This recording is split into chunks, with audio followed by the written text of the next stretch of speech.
welcome to HobbyView Live. I hope it's live. I think I'm live. In broadcast. Yeah.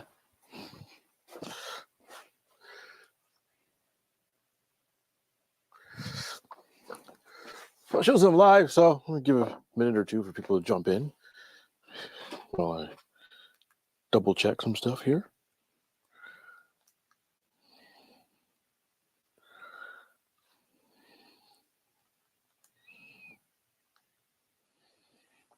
Ready? Yeah. Do. Is that what I'm looking for? Not what I'm looking for.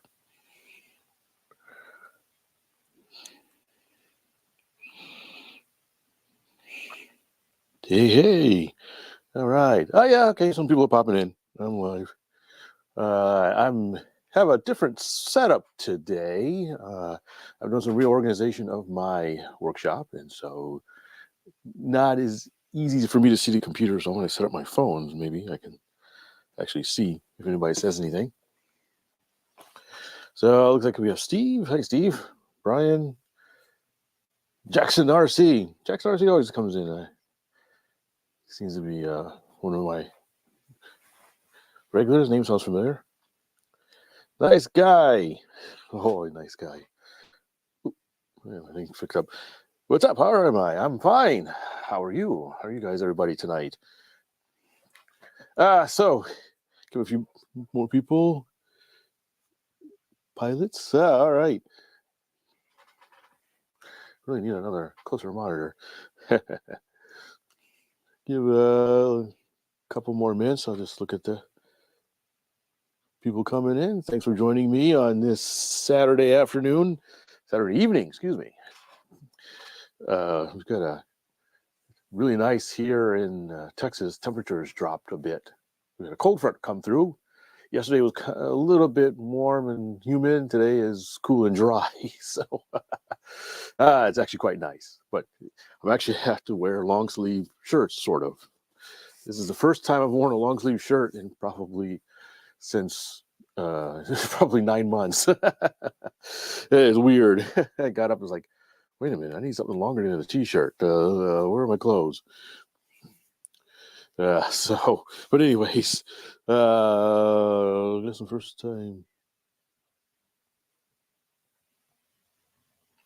All right, so I was sort of doing some random stuff in the workshop, and I thought, hey, maybe start a live stream. You can look over my shoulder. Some things I wanted to tinker with.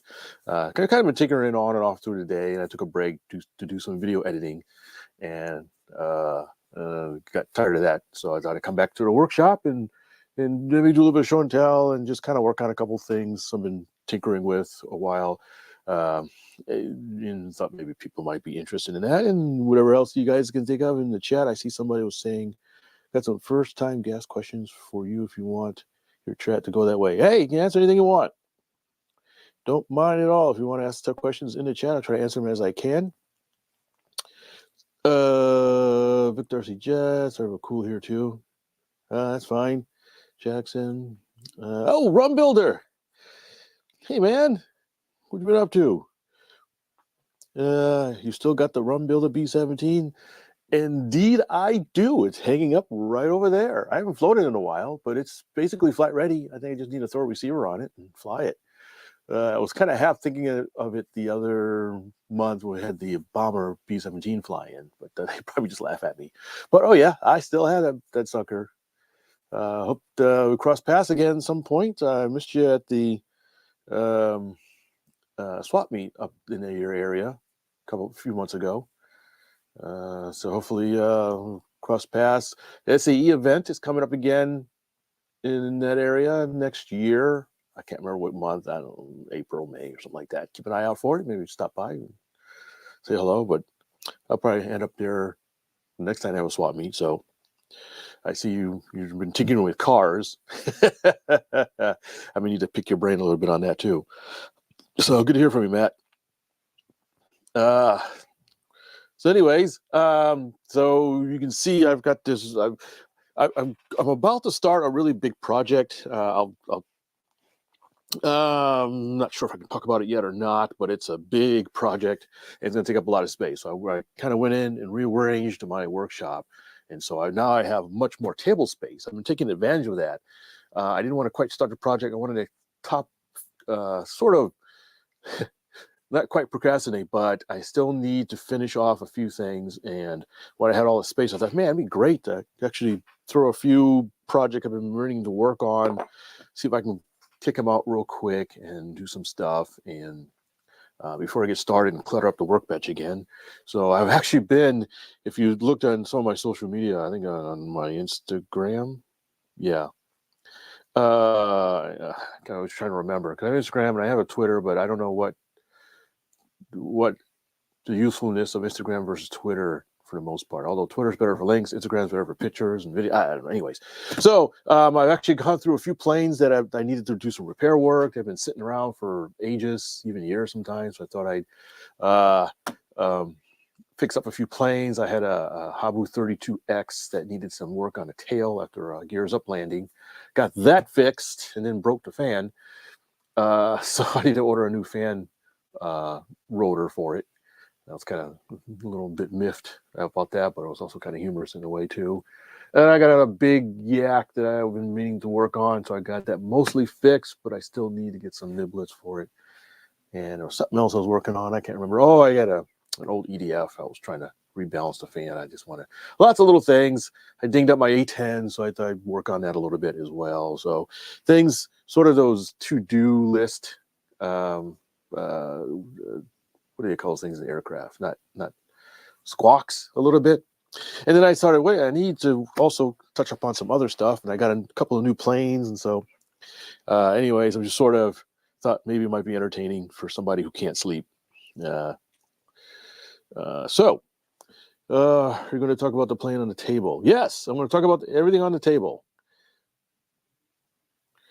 Glad to help also getting back into planes. All right, Matt, good to hear from you. I'll see you later. Stay in touch.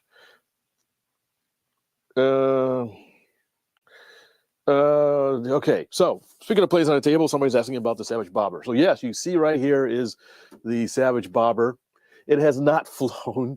I actually took it out to fly it and had a little bit of very, very minor issue. I ended up breaking a prop and I didn't have a replacement prop. And due to the time change, I didn't have any time anyways left in the day to do much. So it was just a little minor issue, pilot error. So I'm hoping to fly it as soon as I can. It's ready to go. There's nothing. I haven't touched it in several days because it's ready to go. I'm sorry I've been a little later on it. It's just been this time of year. It's just been a perfect storm of either issues with time, issues with getting a videographer, issues with the weather. I have so many different issues. So it's just I'm working on a construction video of it as I speak. So I'll probably do a two-part video where I have the build video and then the flight video. So hopefully, I don't know when it'll be done. There's a lot of editing and stuff, but I'm working on the build video right now. So hopefully you see that not too long in the future. But it's ready. I've been running the engine up and getting the engine broken in. So it is, we need to take it off the table in a second. So a Savage Bobber, I know people have been asking about it, very curious about it. It's a very unique and interesting aircraft, and I really look forward to flying it. I hope to fly it as soon as I can, but I can't tell you exactly when because I don't know. I was tentatively planning to fly it this weekend, but today the weather was just kind of really bad. And I don't know if I'm going to be able to fly it tomorrow or not. Again, it's just lining up all the pieces to get them aligned to do this kind of stuff. So hang tight, and I will try to get it kicked out as soon as I can. But I got a couple other stuff. As a matter of fact, I'm going to need to move the bobber off of the table in a second. So you probably notice a few other things on the table as well. Oh, wait, I forgot. Speaking of airplanes, I did get another new aircraft in. I've got one of the new erratics that just came out from E-flite. And this I just put together. This will also be a review on the channel. This is their new highly aerobatic 3D foamy, flat foamy kind of plane. That's a 3D, very, very 3D plane, actually. And it just came out. These planes are pretty neat. I've had a few planes like this in the past, and so I did a really quick test flight of it, but I don't have any video or anything. I just wanted to take it up real quick, and because I was anxious to see how it flew. Like I said, it was a very brief flight that something like after work, stop it by the field for about 5 minutes, try it out real quick, and so forth. So, but it's so far it's a very nice plane. I'm quite impressed with its aerobatic ability and its power and stuff like that. It's a really neat plane. It went together quite fast with some clever engineering in it, which I thought was nice. And I was kind of a surprise when I saw it came out. I was like, well, this is interesting. Not something I thought they would come up with, but I think they did a really good job on a flat plate foamy. These things probably shouldn't really fly as well as they do. Aerodynamicists probably look at it and go, wait, what? So look for this also coming up sometime soon. So it's like, again, if I can get the time to fly it and video it and that kind of stuff. This is the bind and fly version. So it comes with a receiver already built in. And it has safe mode, safe select, I guess they call it. So you can really crank up the controls and fly it aggressively, or you can click on the safe, and it's actually quite docile in the safe mode. And it'll fly really slow, very light relatively light for its size. And since it has the AS3X, you can fly it in relatively windy weather without too much of a problem as well. So it is an interesting model. They have a carbon fiber reinforcements all over the place, pre-applied. Went together actually quite quickly. I've built other flat plate ones that took a while to put together. This one really, you slide the wings in, slide the tail in, slide the gear in, and you have an option of putting some struts in if you want. And that's pretty much it. So easily done in a half hour.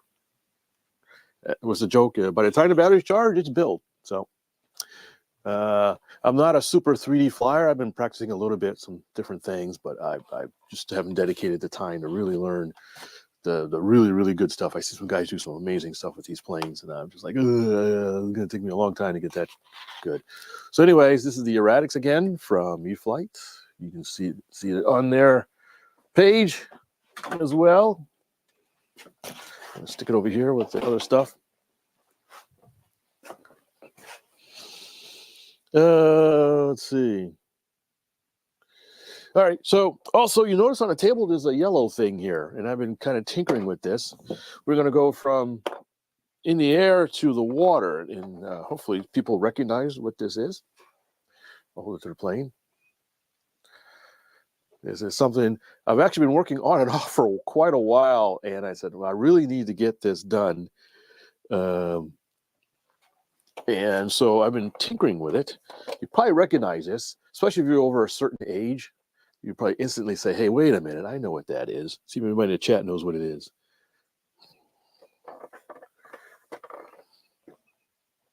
I'm going to walk over here a little bit. Yeah, there we go. Yes. All right. So yes, you're right. It's a flying sub. This is the flying sub from Voyage to the Bottom of the Sea, an old 60s era pseudo sci-fi TV show, and it was famous for its submarine. What was it called? I'm throwing a name. Anyways, so I picked this up. This is a plastic model made by Mobius of the flying sub from that TV show, and the reason why I picked it up is that I am in the process of working on it, and if I can get it apart, making it radio controlled. So I've been working on, I've added the servo and the thruster fins, and I've got some pump motors. Credit to Bob at, I think his website's called the Nautilus Subworks. And he gave me the idea to use these fully submergible pumps that you can find, 12-volt pumps. for drive, because I was going to set up something a little bit different. I had some motors and some props and things. I was still going to use the differential thrust drive, but not quite as nicely compacted as these things. And he had a video out, and he says, "Hey, I just use these little 12-volt fully submergible pumps as a drive." And I said, "Wow, that's really clever, and that's easy and self-contained, so I'll do that." And so I'm almost done as far as the main components. I've got a box here for it'll be a water type box. I've got the servo mounted. I've been mounting the servo and getting the speed controllers. I had to order. I wanted some brushed motor speed controllers that did not have reverse, and they're almost impossible to find. I found one. I happen to have an old Castle Creations Pixie 20 airplane speed controller. And I found another one online on eBay, so I ordered a second one. So now that I have two, and it looked like they work perfectly, mainly because I wanted to stick all the way down to start, and there's no reverse. The reverse will be useless on this. So, and it's a brushed motor, not brushless. So it was just a weird oddball thing. They used to be fairly common. Now they're hard to find. And I don't even know if Castle makes these Pixie controllers anymore, but they're really nice. They're really super tiny. I'm going to show you the super tiny ESCs, barely bigger than the wires, but they handle 20 amps and up to, they're so old, it only gives you cells like NiCad cells, 18 cells. So that's almost like 6S. So yeah, so no problem handling the 3S battery that I'll be working with. This is a neat plastic model. It's normally he'll have a full interior, but I have no room for that. But I was gluing some pieces. As a matter of fact, I need to glue a few more pieces and glue them on. And I was going to glue some magnets in while I was out here. I have two sets of magnets. Zoom in a little bit, maybe.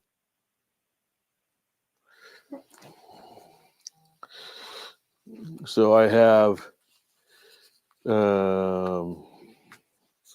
I said, well, I'll use, another idea you had was to use magnets to hold everything on, hold the top to the bottom. I said, well, that's cool. I got some magnets. Well, the magnets I have are either too big or too small. So I got some 6 millimeter. Yeah, I think they're 6 millimeter magnets. So little tiny guys. And that's too big to fit in here. And I said, well, that's no problem. I got some smaller magnets I ordered. I've got some probably 3 millimeter magnets, and these are too small. I don't think they'll be strong enough to hold the body on. So no, I'm not gonna. And they won't even really. Oops. Well, the casing of these motors are magnetic. So I'm gonna have to order some magnets. So I'm not in a rush for this project, but little teeny tiny magnets. They're way too small. So I need to get something like a 4 millimeter, 4 or 5. So I won't be able to do that tonight. But I thought you might find this as kind of a neat thing. The conversion itself is supposedly very simple, and I've had to. This is where a 3D printer came in really handy. There's a servo mount here that is 3D printed. I got that off of Thingiverse, just a generic servo mount, and I needed to adapt these hose coming from the pump drives into the model kit's scale pump exhaust, and I needed to make an adapter because there's difference in diameters and stuff. And so they made some measurements and drew them up in CAD and 3D printed them. So I made these little adapters by 3D printing them. And I've got some, I don't know if this is Lexan, and you can't really see them because they're clear. I made them clear. The way it'll work is you have one servo here that will move these thrust deflectors. You can almost call them thrust vectoring type. You really can't see it, sorry. Probably not. Basically, they're little vanes. They move up and down only, one degree of freedom. And that'll be the up and down as it's driving. It'll basically force the rear up or down as you're driving. And differential thrust since there's two motors, we'll do the left and right. So for example, if this motor is running and this one isn't, it'll yaw to the right. And so it'll act as a rudder, and you have your elevator. And it's all just because of the thrust doing it. If the motor's not running, then it'll just kind of float. It'll be slightly positive buoyant. So if the motor stops, it'll naturally float back up to the top a little bit. Now that's going to take some tweaking. Once I get this stuff mounted and stuff, I'm going to have to add foam and weight and see where it comes. See if I need to add foam or if I need to add weight, whatever. I'm not sure. I stick it in a bathtub. But I've been really looking forward to doing this project for quite some time. I like to do boats and submarines. And so while I'm thinking of it, I'm going to glue some more parts on it and then set it aside. Since it is a plastic model, I'm going to use some plastic cement. I've been gluing on this front piece. There's a front sort of fascia thing here. And I'm going to basically just take the paintbrush and add some solvent here. This is a solvent for plastic models, so once it's glued, it shouldn't have a problem running in the water. But I'll have to glue it on. I'm sorry, you probably can't see it.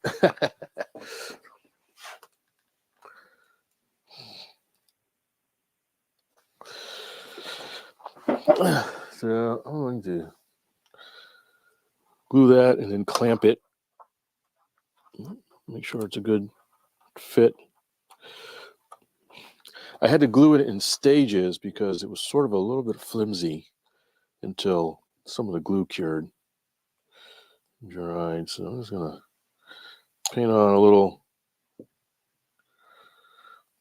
So if you've ever done plastic models, you know what this is. This is just Testor's liquid cement. And so you just brush it on, the capillary action gets it into the seams, and then I'll just put a clamp on it, make sure it's a good fit there. There we go. This would be pretty neat. And I'm thinking I'll do the same thing that Bob did at Nautilus, to stick a GoPro or something in the front. I left some space in the front. There's two big windows right here, which is neat. And so I can probably stick some sort of waterproof camera in the front and drive around. Occasionally I have, I host a boat get together, just the guys in the area. We just grab our boats of all types and have some fun and go around. And I think it'd be neat to drive this around. So that was kind of giving me motivations to get this done so I can actually drive around and fly it. And so I'm just staring at the box. All right. So, excuse me. I haven't totally decided on batteries. I had a couple old packs of, these are old packs. I think they're 900 milliamp hour 3-cell batteries. They'll fit right in the box. These are old. They're probably not good enough to fly a plane anymore. They're Thunder Power. So really old Thunder Power batteries. I don't even know where I got them from. They're just sitting around. But I have two of them, which is good because they'll fit right in the battery box and still have room. One for each motor. Still have room for a receiver. And, I got to talk about that in a second. And the speed controllers. But I also just got some of the new Spectrum 800 milliamp hour smart batteries too. So I have the option of using these. These will fit as well. I think these would be really nice. So either one, I'm going to have to get some mating connectors. I notice for their small stuff, the Spectrum folks have started using what they call the IC2 connector, if I remember correctly. And they're actually pretty nice. Actually, it's blurry, sorry. I actually quite like them. So I think I'm going to convert.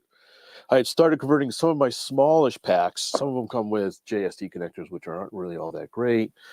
I've had some other types of connectors, but I may just convert them all to these IC2s for just the small packs, 800 milliamp hours and less. Anything over that, or maybe 1,000 milliamp hour. 1,000 milliamp hours or less, I just changed my baseline. We use a small, they look like a nice high amp, relatively speaking, connector, and now I'll have a standardization. But anyways, I'm going to put this aside, let that dry. And we will let that sit over there on the side. I have some other stuff. Here's another. I was testing something, but here's another sub.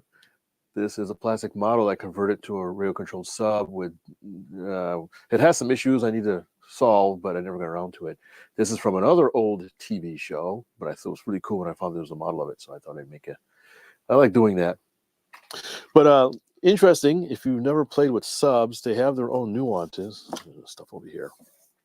And some time ago, I think it was a swap meet or a club meeting or something, and I was able to get one of these. Basically, it was just given to me, and when a person had it, I immediately knew what I could use it for. Now, this is an old Futaba 9C T9C AP. This is a 9-channel Futaba radio, and of course, probably the first thing you notice is it's the old 72 megahertz radio. The old school with the long antenna you got to pull out and that kind of stuff. So back out again. Oh, wrong way.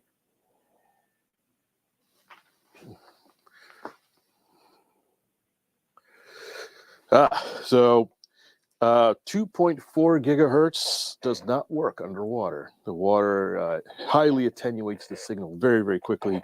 So as soon as you go underwater, you lose your signal. But the old 72 megahertz stuff still works. And so I thought, well, I have another high-tech I use for the most part. Now, I was going to use that high-tech 72 megahertz because I use it for some of my other boats. But I was having a problem with the mixing. It was a 7-channel high-tech. And I couldn't quite get the mixing right for the differential drive. And I remember I had this. So I pulled this out. And this did a much better job with the mixing. Didn't have any issues at all. It's still a very nice radio for what it was. It's got a module on the back, which you can pull out. And the nice thing with the module is got selectable frequencies. This particular one, too, is PCM as well. So this is really nice. So, and this is basically brand new in the box. I think I had a little bit of use on it, but so it's these, keep them around I have other submarine projects too. So I think all my other submarines I'll have to get some more receivers, but you probably buy them really cheap. But this was a nice radio at the time, which is interesting is, this is it's old school now, but there's something called a cam pack on it. Basically, it's a memory module. So it would have a finite number of memory slots in it for aircraft, maybe 10 or something like that. I don't remember what it was. And you can buy these optional memory. I think this is actually actual memory. They call it cam packs. It's like a proto SD card. So you plug that in, and you can add more model memory in there. So, and this was just pretty nice. It's got sliders on it, some switches, dials, LCD screen, a little dauber. So, and it works. I was running it the other day. So, anyways, I thought you might find that interesting if you've never done submarines. That little tidbit, and some stuff back in here. Couldn't receiver. It's funny working with these 72 megahertz because we've got receiver antenna wires again, really long antenna wires. You got to hide somewhere when you put it in the model. So yeah, that's always a fun bit of nostalgia. Let's stick that in here. Put it away. So, anyways, I am going to clean off the workbench a little bit here. See if anybody's been saying anything.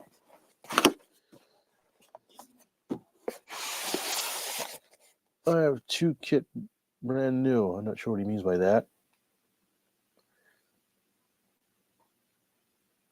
Robert Emmons. Hello. Oh, hey, Bob. Savage Bobber 1 meter. Yeah, I heard the little Savage Bobber has issues. I've heard that before too.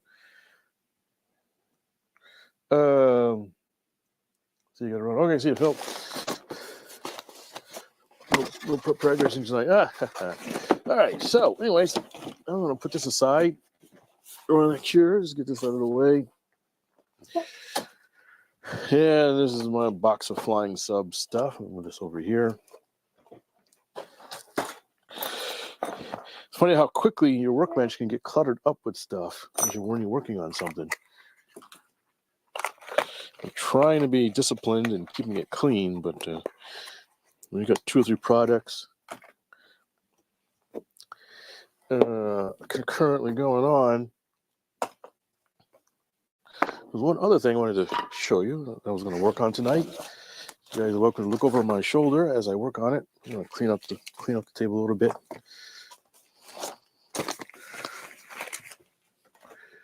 And all right, so I'm going to need to move the bobber.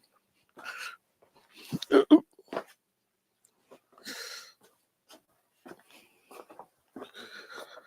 right, so take this off without hurting anything else.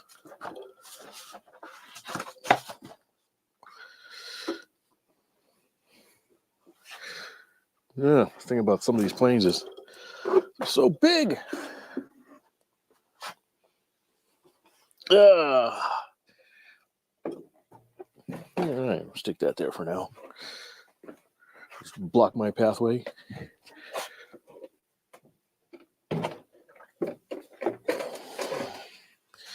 All right. All right, so I'm going to zoom the camera out. So, I like to say it's good to have friends in low places. And I picked up something with the help of a friend that when I saw it, I had to get it. And I leave it up there, or I leave it down. And it was so cool. Basically bought it sight unseen or sight barely seen. And that is this guy. Of course, you can't see it. Move the things around. I'm going to move the camera over here.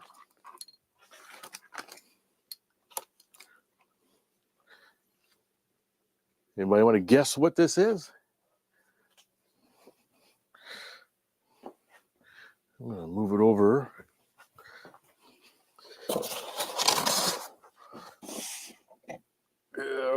Here.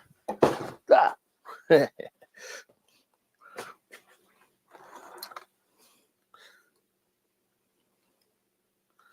we go. All right, this is something I have never seen in person in model form, RC model form. And so I had an opportunity to pick it up. I don't know too much about its history. I don't know if it's a scratch built or a kit. I've never seen a kit of this. So I presume it's either a scratch built or a very lesser known kit, very limited production.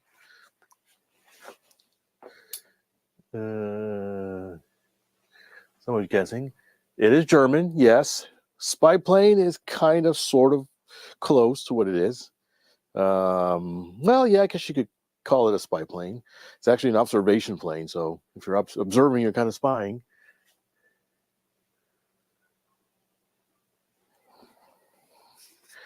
But they served mainly on the Eastern Front of the war. And I'm a sucker for twins.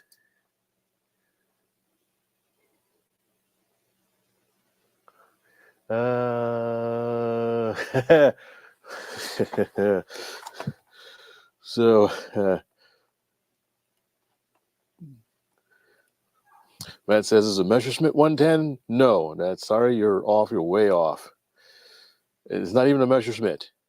And no, it's not a Heinkel. What's the other very famous German manufacturer in World War II?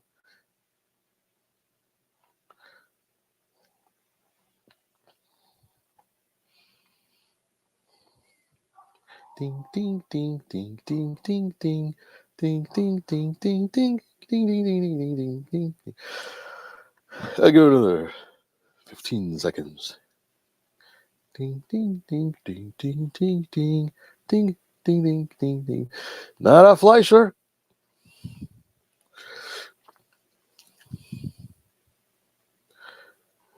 BMW. Well, it may have had BMW engines. Let me double check. What did they have for engines?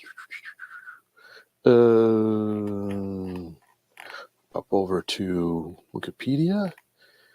Power plant. Nope. It did not have BMW engines. It had something called Argus. I haven't even heard of an Argus engine. Talk about something. All right. Ding, ding, ding, ding, ding. We have a winner. Yes. It's a Focke-Wulf 189. This was an observation plane. This was a this beat out another plane I have called the BV-141, which was an asymmetrical plane. And because the BV-141 used engines that were in high demand, and this one didn't. So this was they built quite a few of these during the war, according to Wikipedia. 864 were built from 1941 to 1945. Or 1940 to 1944. There we go. It was the actual build periods, and there's a few variants of them. Looks like Bulgaria and Romania, Slovakia used them in some capacity. What's the performance? Sorry, I'm looking up some numbers. Flew at about 200 miles an hour, 500-mile range. So yeah, a few machine guns here to take pop shots at people and carry a couple of bombs, light bombs. So again, this is sort of a lesser known German aircraft, and like I said, never seen a model of it. And so I had an opportunity to pick one up used. I understand it has flown, but I have not flown it. In fact, I just got it a couple days ago, and I've not even put a radio system or anything in. So that's what I was going to do tonight. Was I was going to poke around on the inside and see about throwing a receiver in it and see if it would spin up. It has if I can do this without hitting anything. It's got an interesting setup for the landing gear. It actually has retracts on it. There are two, looks like to be electric retracts. Turn off my thing on here, which has some really nice gear on it. There's a weird tail wheel in the middle of the elevator. That's probably not how the real one was done at all, but the rest of it looks really nice. It is missing a hatch. I'm going to have to fabricate a little hatch here. I did notice there's a couple of magnets, but it looks like the only thing holding the battery was Velcro. And from past experience, I don't trust that. So I'll probably put an actual latch on it and not count on the magnets to hold the hatch on.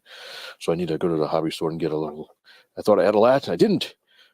But it is neat. I mean, it's got some neat landing gear. It's got servos around. Oh, hit the camera. And it's got some cockpit detail. There's a pilot figure in there. I don't know if you can see it. There we go. Focus. There's a pilot. You can see his legs. There's a control yoke. There's a machine gun coming out the back. There's another machine gun kind of in here. You can't quite see it. So it's got some neat details. It feels a little on the heavy side.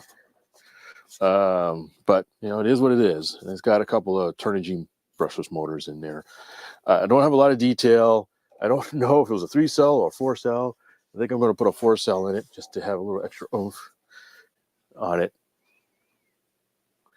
And so I've not even looked at it. There's a receiver in there, but I understand it's an old Futaba receiver. So the first thing I'm going to do is find out how do I get access to the inside to get to the receiver so I can put my own in there and test it out, see if everything works. I don't know if it works at all. I haven't plugged it in. Interestingly enough, I looked at the battery connector, and this is the guy after my own heart, so I can zoom in here. So I don't know if you guys recognize this connector. This is it goes by two names. One name is Sermos, the other one is Anderson Power Pole.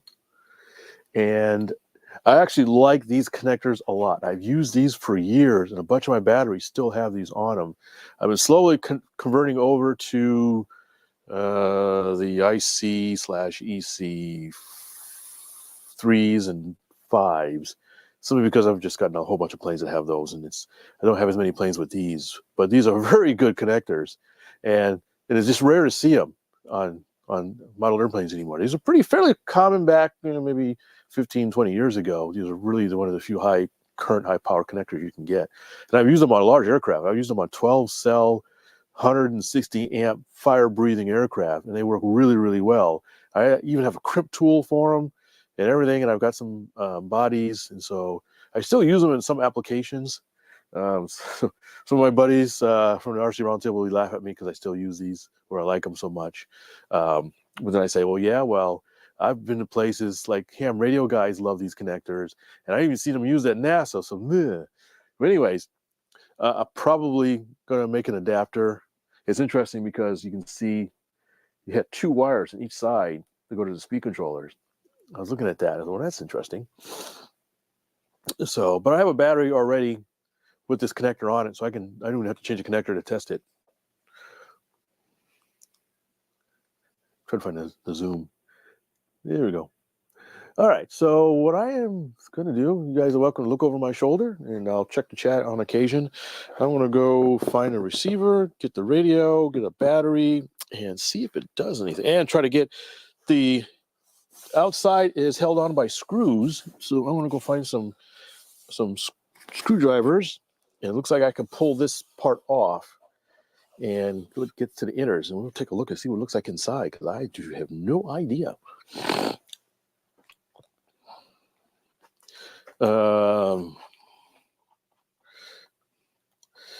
You're absolutely right. Those landing gear looks awesome. They look like they're shock absorbing. So I'm really looking forward to extending them and playing around with them, see how they work, see if they're any good. So yeah, that's when I first got it. It's like, ooh, that landing gear looks awesome. It looks like something out of a mosquito or something. Hey, Elric, did you send me a super sticker or something? If you did, thank you very much. That is awesome. Give a shout out to Elric. Eric, sorry. I'm wearing my weak glasses today. Eric, thank you very much. And look at the chat here.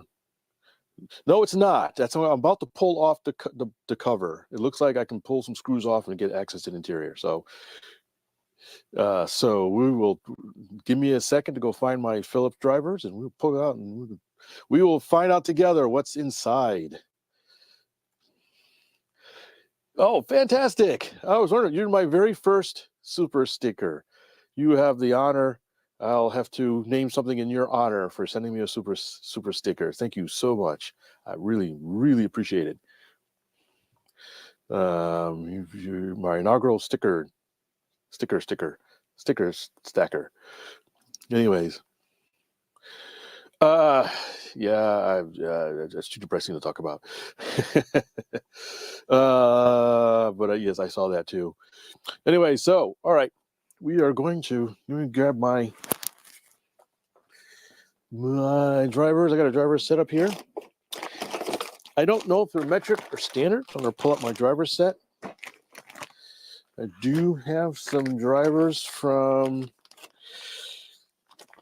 If you notice in some of my videos, I occasionally give a shout out to RTL Fasteners. They have they've been really kind to me, and I have some drivers set up from them. And if you look on my videos, other videos, there's a link you can get a discount on some of their stuff. So check them out. They have some really neat stuff, including these really long, I don't know if you can see it, hex drivers. And they have some hex drivers too that'll hold a screw for you. There's a little, I can't really describe it. There's a little nub or something on the driver, so you can stick a screw on it and it'll hold it for you while you, even if it's straight down while you're screwing stuff in. They call them, is it the Pro Tip? Yeah, Pro Hold. The Pro Hold tip. So if you get a thing that says Pro Hold, it'll hold your screw for you. So that's it from those guys at RTL. And I'm going to see if this fits. Looks like it does. These screws are hex screws. So I'm going to pull these off. Zoom in a little bit.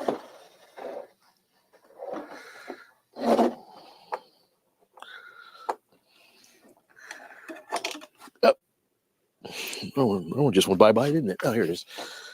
So, grab a little something to stick them in.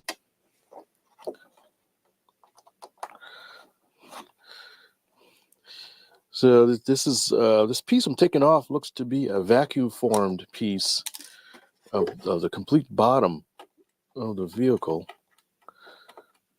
And come on, take it out carefully.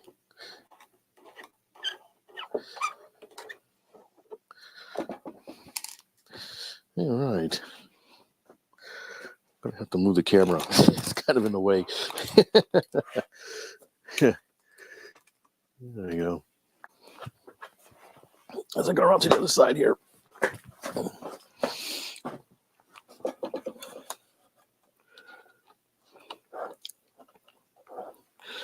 Yeah, it's always a little bit of an adventure when you buy a used aircraft. Oh, what's neat about this driver is it's bendable. Because there's a screw here, it's kind of crooked. But I'm a sucker for unusual aircraft.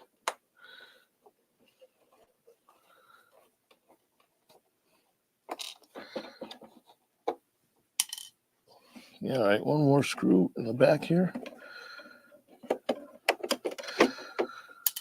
So here's a standard screwdriver. So I want to see, look at that, comes right off. Yeah, and there's the magnets for the hatch, but I'm not going to trust those. Kind of nice. See it? There we go. Trying to get it in the camera. Camera zoomed in.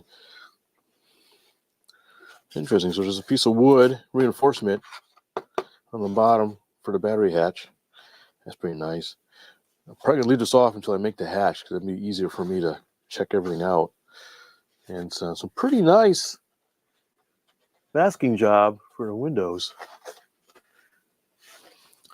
But we're in. So we got the connector. We've got the receiver. So this is one of the kind of orange receivers. I believe these are the. Am I not hitting the right button? I'm trying to zoom in. I keep hitting the wrong button. There we go. So yeah, the orange receivers. That's I believe a Hobby King brand. And yeah, it says FASST. So that's a Futaba, and I don't really fly Futaba. I just showed you a Futaba radio, but that was an old 72 megahertz one. But for 2.4 gigahertz, I don't fly Futaba. So I'm going to put my own in. Go see if I can grab a receiver. Do I have any receivers left?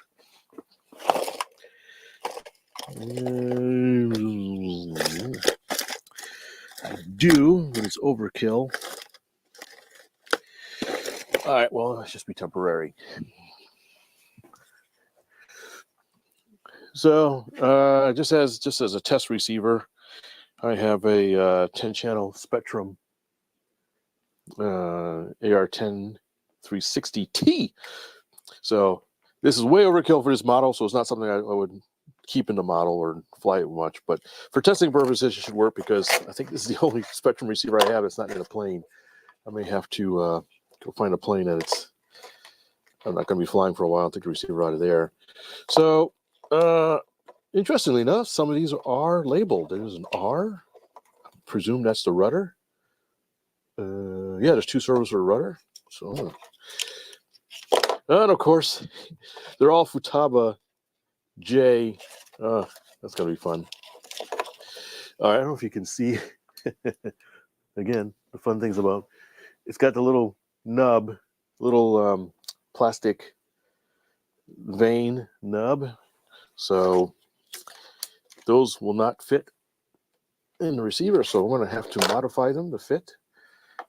And that requires use of an X-Acto knife and a cutting surface. I got a piece of wood. All right, so seeing as looks like most of this are labeled, let's see, R is labeled, G is labeled. Looks like. I guess that's a landing gear. A, ailerons. Yeah.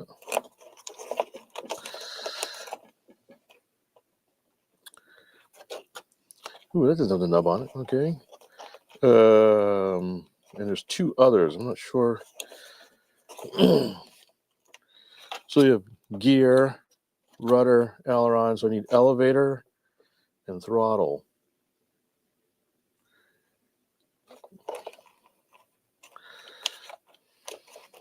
All right. So you know what I want to do is this not even labeled? Oh, here it is. Usually throttle is on 3. I think I just pulled that off. 2 is elevator. 1 is aileron. Wait, that says aileron.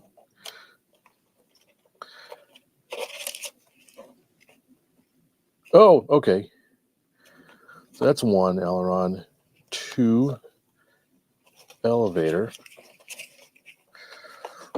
All right, so that's the elevator. It's not labeled, but it's the small one. 3 throttle. There may be 2 throttles on this. All right, so the receiver is out. Where is it? Here it is. Pull the receiver out. It's a pretty big, chunky thing. That is interesting.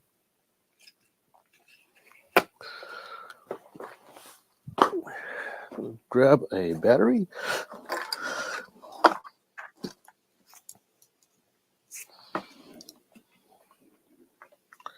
And give me a second to take what I'm going to do.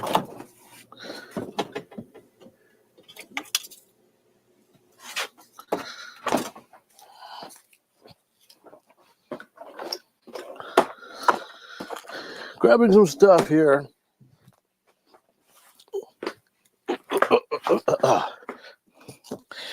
I'm anxious to pop out these glorious landing gear. So I'm going to grab my servo tester.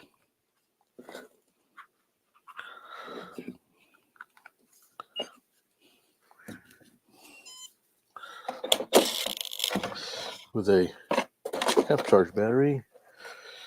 And there we go. Set up. Put the servo in. Yeah, so this thing has a servo tester built in somewhere. I haven't used it in a while. I can't remember where it is. Ah, there we go. Short beep. Let's pull the camera out. If the gear comes up. All right, so let's see. Go into the servo test mode. There we go.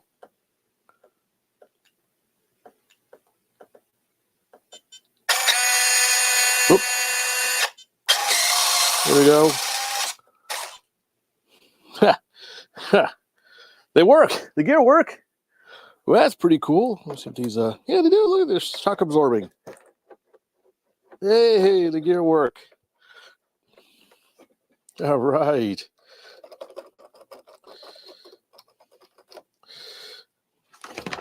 Not bad. So might be a little loose. But I like how they're spring loaded. And they look pretty snazzy. I don't know if you can see. So that's one good thing. Let's see, we got the rudder.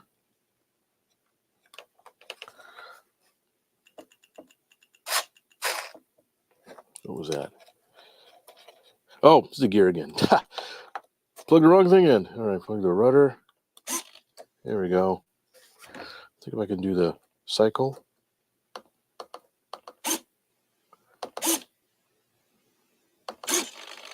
There we go.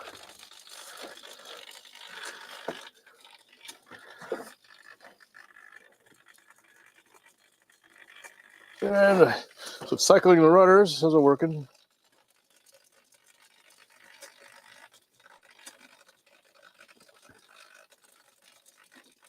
slowly. All right, and we will see what else we have. So the gear, rudder, it's the elevator.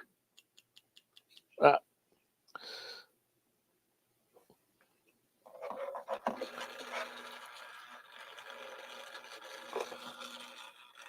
Yep. So there's the elevator. The elevator servo works. You can hear it.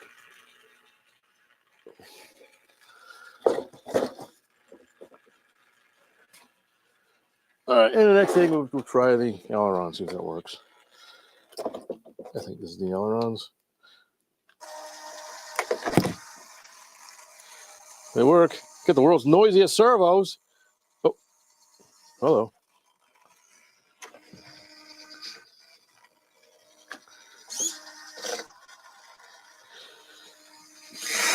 Ooh, that doesn't sound good. This one here.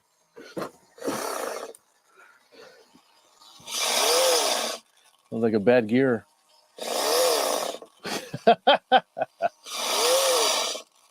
I've never heard a servo sound like that. Sounds like it's shifting gears. All right, so we have two servos. This one momentarily stopped, but it's working okay now. But all right, so we got a wonky servo. It's moving, but it's sounding really weird. Okay. I'll have to pull that out and see what that is. I think that's it. Other than the motors, we'll have to see if the motors do anything. How would I do that? I want to change.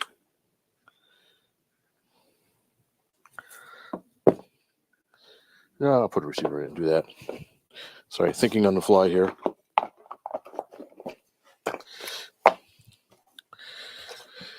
Yeah, all right. So we're going to do this one is the elevator. Elevator was channel. Is it channel 3? I'm trying to remember on Spectrum. Ailerons, channel 2.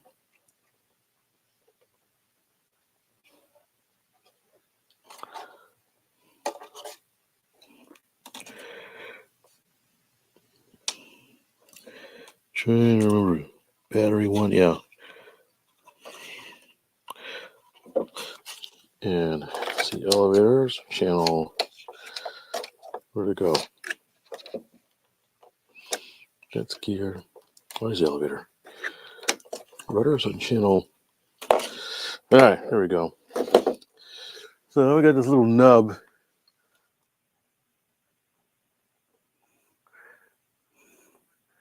I'll zoom in. I want to cut off this little nub here. It's always a little tricky, but it's once you've done it a few times, it's not hard to do. You can see it. What I do is I go about, I don't know, 2/3 of the way up, make a mark, and carefully, you probably can't see it very well.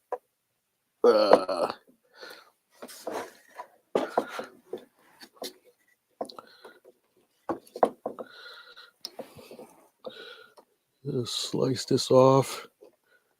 Carefully with a knife.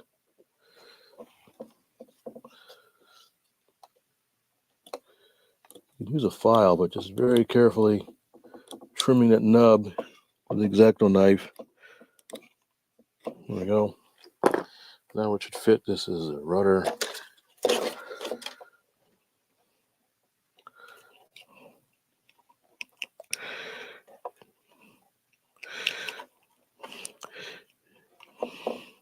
These things are tight.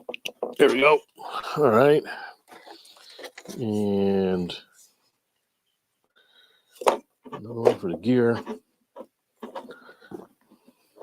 I want to see if the motors spin, so I'm going to do that with a radio.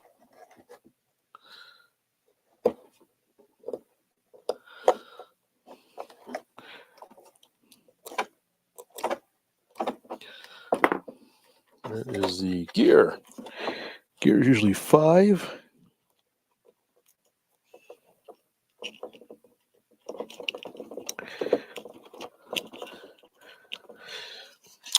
Now, the interesting thing is it looks like the speed controllers are on a Y. And it's got rudder.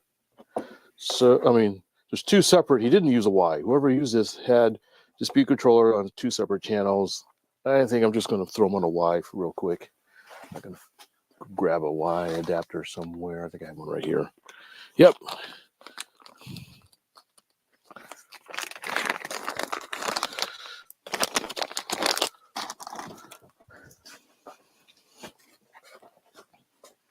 So I'm just going to use a Y adapter.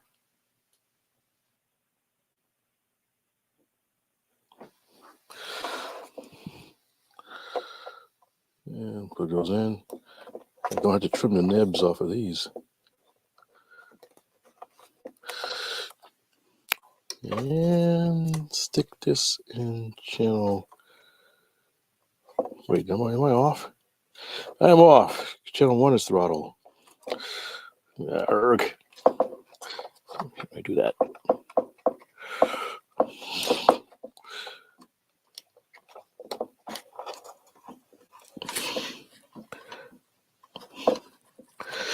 Plug the wrong connectors into the wrong channels. Yeah, hard to get in there now. There we go. One channel.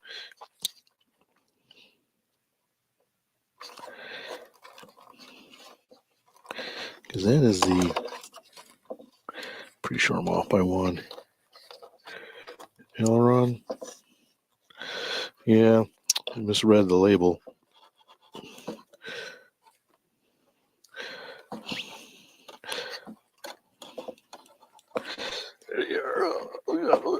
It's a tight fit. You see coming out in flight. Yeah, that plug this in to here. Okay, receiver is plugged in to all the channels. Got an old battery. See if it has any charge in it. Yeah, it's got charge. Got enough for government work. 3.8, 3.9 volts. And again, I was talking about the connector. This battery has those same connectors on it. Told you I use them. It's not a battery I really use much anymore except for bench testing. But all right, so I'm going to stick this on this here.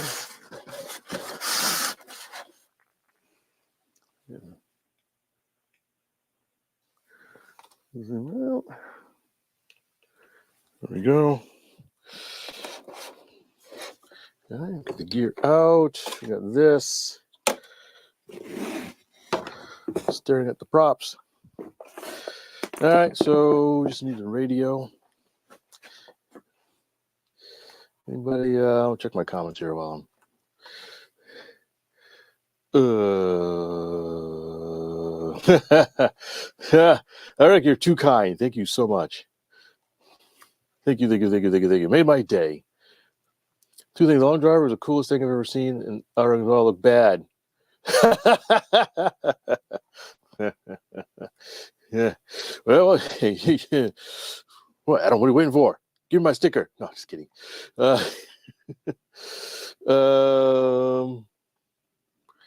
Spectrum. Well, yeah, Futaba is just fine. Futaba's been around for a very long time. They're actually an industrial company that makes radio systems for all kinds of stuff, and so they're different. And here, I don't know where you are, but it's just sort of who uses what in your area. And if you do a lot of bind and fly stuff, Spectrum is the way to go. But Futaba is a very, very good system as well. So it's really what tool do you need to fit your job. when I got started in the hobby, most of my radios were Futabas.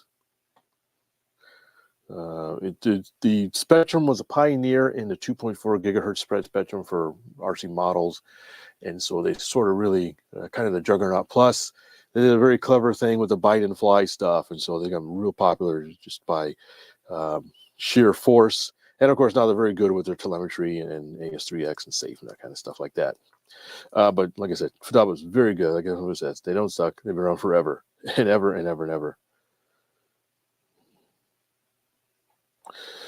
Take the props off. Yes, you should. I should take the props off. But I'm feeling really lazy, so I don't know if I'm going to take. Well, I don't know how it already come off. I did want to do something though, which means I actually may keep the props on if I can find it. Yeah, here it is. Yes, I'm going to keep the props on. I'll just be real safe with it. There's a reason. I have my method to my madness. But I will be behind it. I won't be standing in front of it like I was a few minutes ago.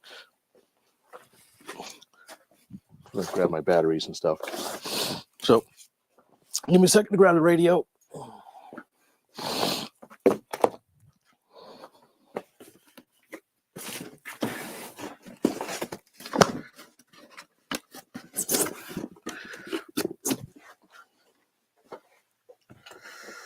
Yeah, all right.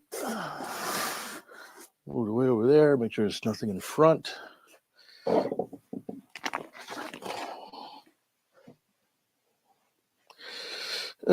Okay, so first thing I need to do is bind it. And so what I'll do is I will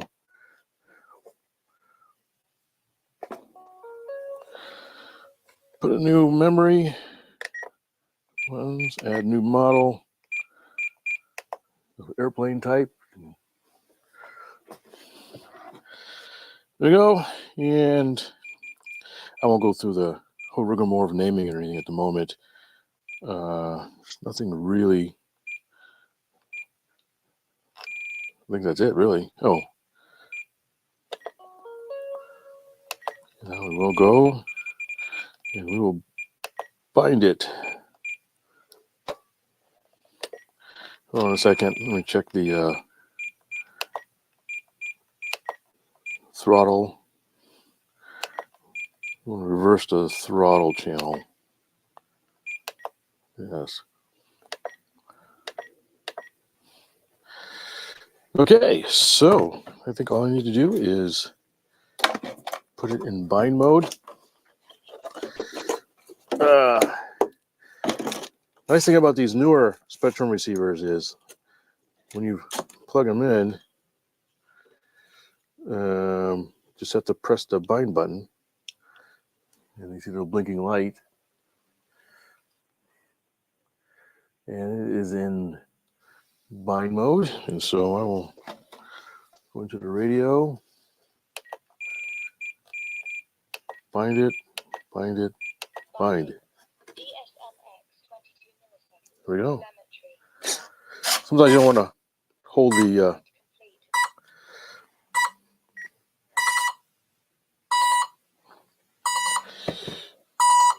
okay. So I'm going to unplug it. Those tones sound like my servo, the throttle channel is reversed. So I'm going to reverse it back. Yeah, that's real setup.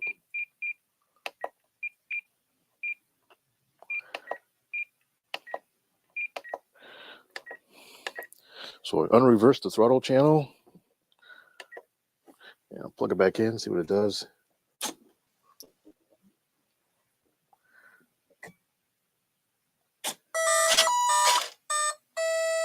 There we go. All right. So we got elevator, ailerons, sort of. That servo's dead. And rudder. I don't think I hooked up the gear.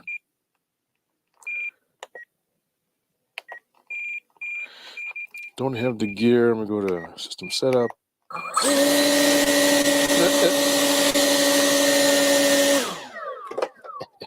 Will the motors work?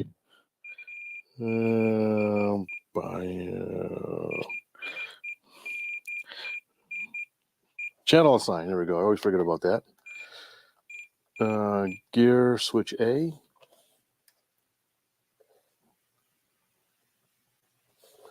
Switch A. Yeah, switch A. Go to telemetry. The monitor. Not sure if the gear switches. Yeah, it is working. Okay. Do I have it in the right slot? The right slot. Must not initialize. All right, and let me, while I'm thinking of it, set up the throttle kill. Throttle cut. Here we go. Switch. Assign the switch. All right, so now we got a throttle cut. Plug it back in.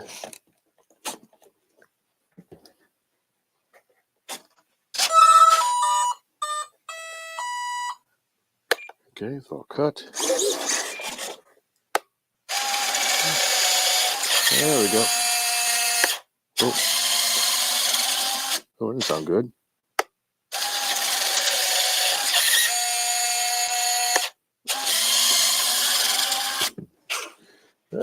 Well, we got some slippage in this left retract. Did it hit something?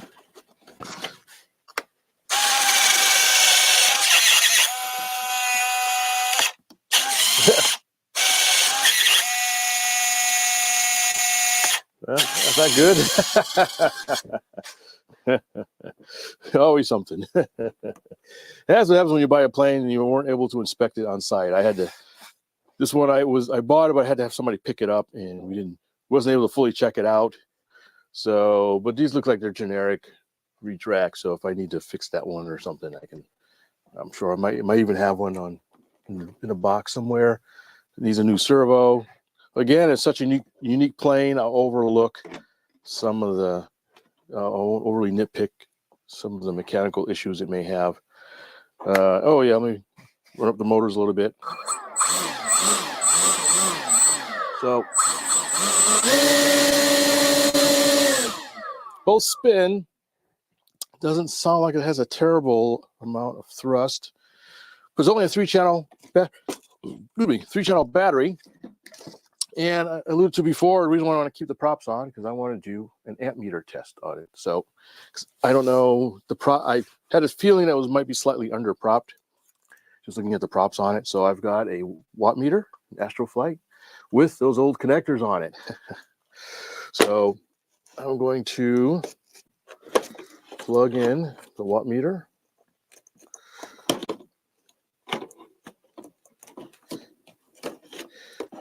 Into there, and then source, and there we go. I'll zoom in. So there's the watt meter. If you don't have a watt meter, this is a great thing to have on your bench. HobbyView, they've had this out this is probably 20 years old. There's more modern ones now that give you more information and stuff, but this one is nice. It's all in one screen. I have the amps, the volts, how many watts instantaneously, and how many amp hours it used doing that test. So this is not quite a fully charged battery, but it should be enough to give me an idea of what it's pulling on 3S. So I kind of zoomed in. This is as far as I can zoom in. So I'm going to run it up, hold it. It's not really producing a lot of thrust, so it won't go anywhere, and see how much.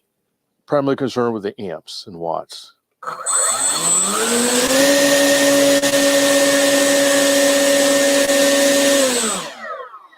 Okay, so that was only 20 something amps, 22, but the voltage went way down, so telling me that that this battery is not holding the voltage. So I want to go see if I can grab another battery real quick. That might be more charged or something.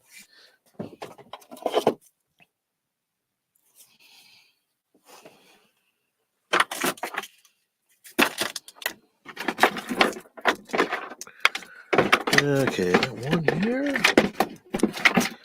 Nope, one connector. Got another one.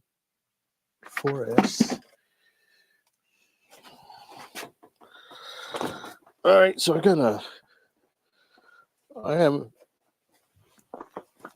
wasn't all that impressed with those numbers, so I want to stick a 4S on there. Hopefully it won't let the smoke out. Let me just check to see if it has a charge on it.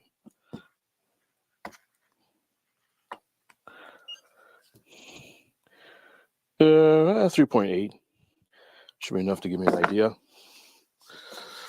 Not fully charged, but it's about half charged or so.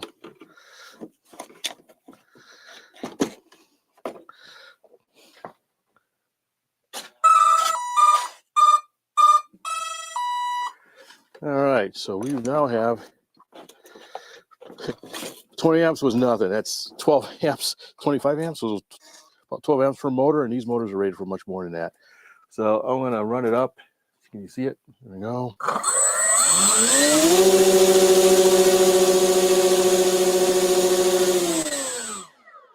Okay, that was 40 amps.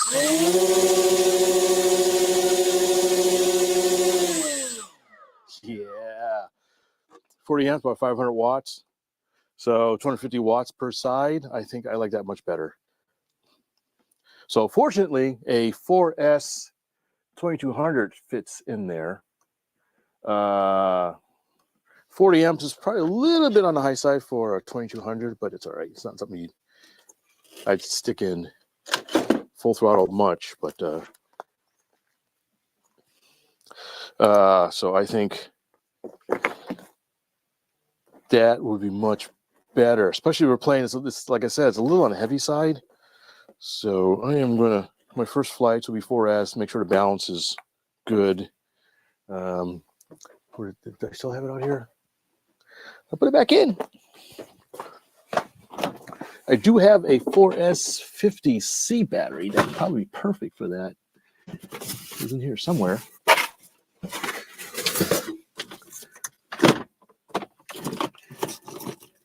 And 30C. Where did it go? I walked away from somewhere. Yeah, you hear me rummaging through my batteries. It's like, where did she go? Where did she go? My luck, I probably put it in the airplane.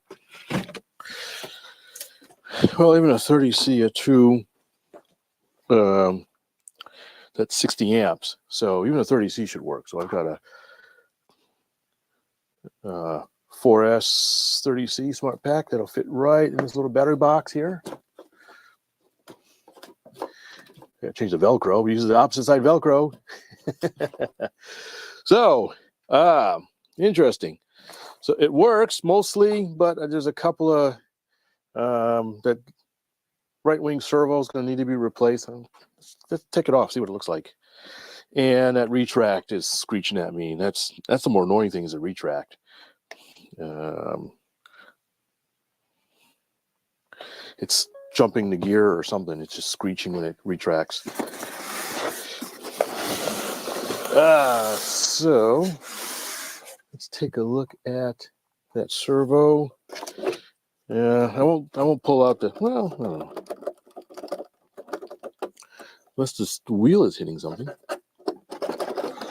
All right, let's take a look at the, just out of curiosity, what kind of servos. Oh, these are too big. Interesting. There's 2 Phillips and 2 hex drives. Sorry. My microphone a little bit.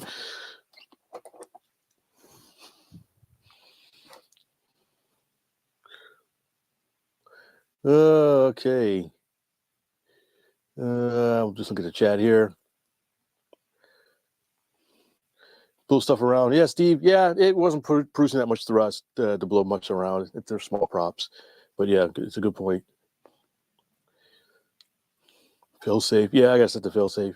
Well, actually, it should have been, because oh, somebody from South America. Yeah, so yeah, I gotta use a different screw. So here's a Phillips for this.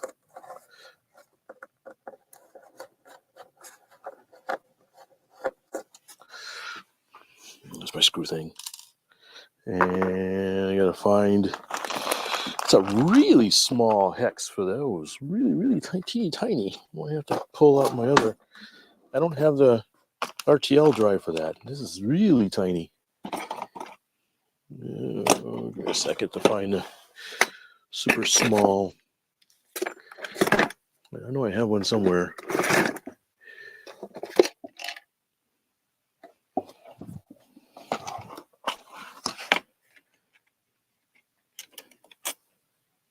I think this is one. Oh, too small.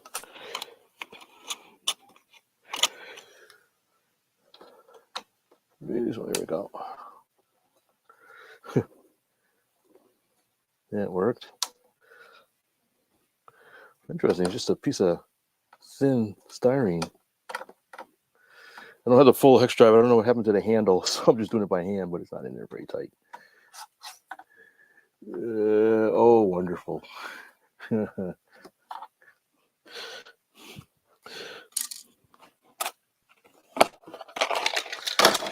So there's a servo, and it is, take a look at this.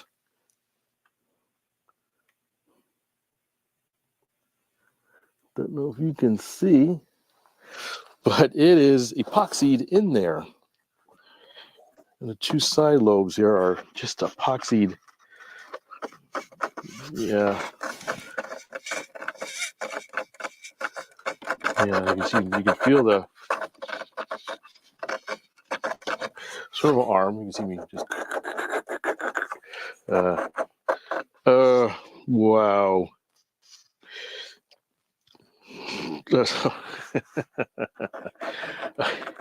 That's one of my pet peeves is gluing servos in. I almost never glue a servo in anywhere. I'll use double-sided tape before I glue it in because things like this happen. You strip them out and you can't get to them, or it's very difficult. This is going to have to take some Dremel tool action to get this sucker out of here.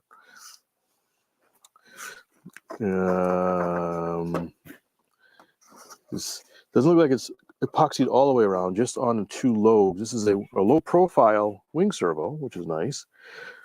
Which is, again, why would you glue in a low profile wing servo when you've got slots for screws that make it easy to screw it in?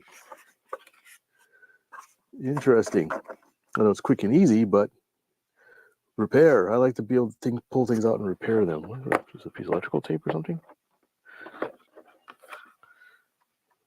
Huh. Just some random piece of electrical tape on there. So can I get that out with a Dremel tool? Well, the servo itself is kaput, right? Well, not really. I mean, I don't see the labels. I have no idea what servo it is. I'd have to take the other one out. Give me a second. Let me see if there's a label on the other side. Taking the panel off the other servo to see if it has a label, just out of curiosity. I don't reckon that is not a high-tech servo.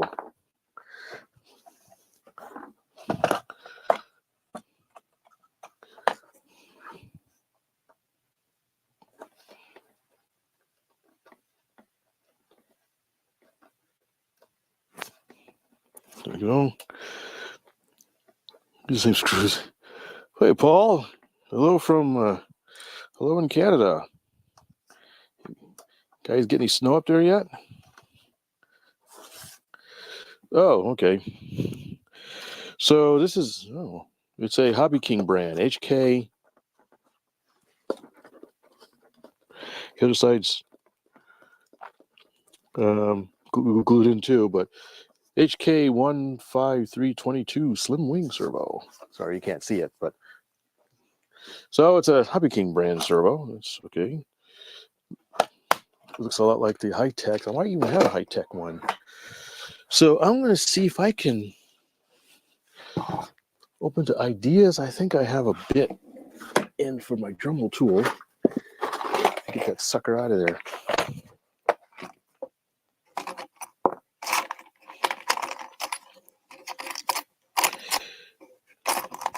Yeah, there it is. Something like this might work.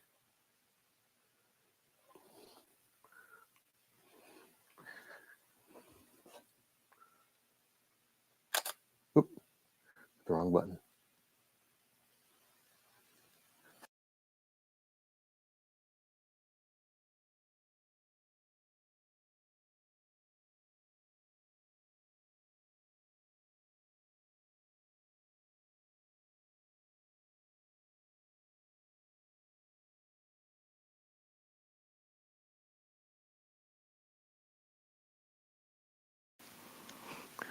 There we go.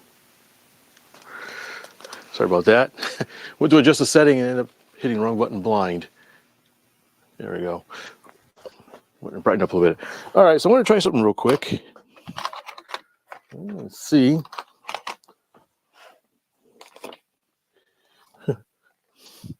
If I can do some routing of it. Don't particularly care about the servo that much, so being a hobby king, I doubt you can get a gears for it anyway, so main concern is to get it out without hurting the wing too much. So I want to see if using this bit and just routing out the epoxy will do the trick.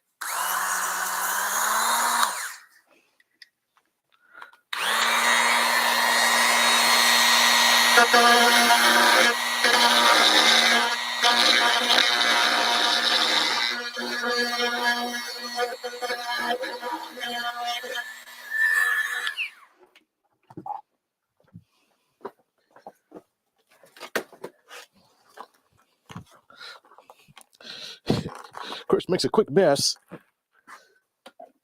Let's see if this will work.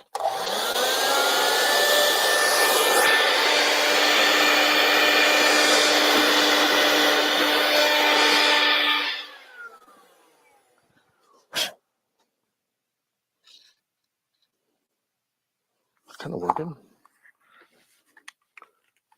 Yeah.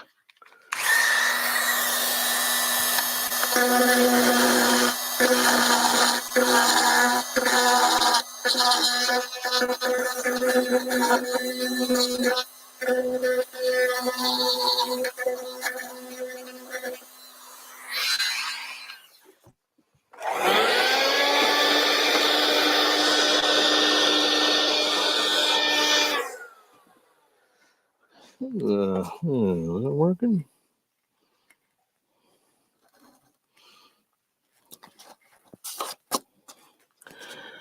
First thought is, can I save the servo? But probably going to have to sacrifice the servo to get it out. Don't think, unless the only saving grace if it wasn't glued in all that well or not. I can't tell, so I'm going to take the knife, poke around with it. Ah, but it's coming out.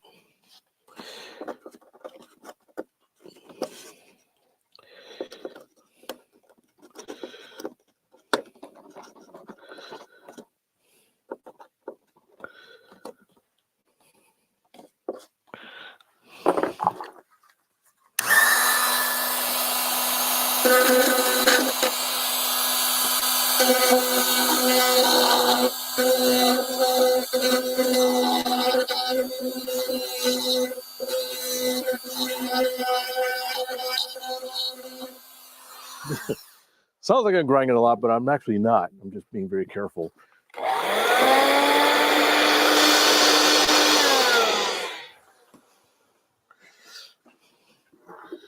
So,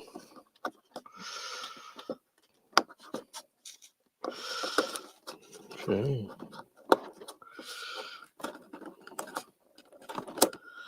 All right. Ooh, that just might work.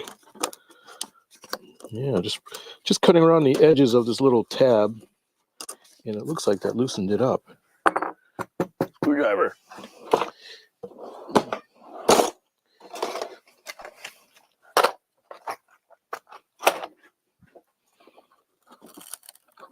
Oops.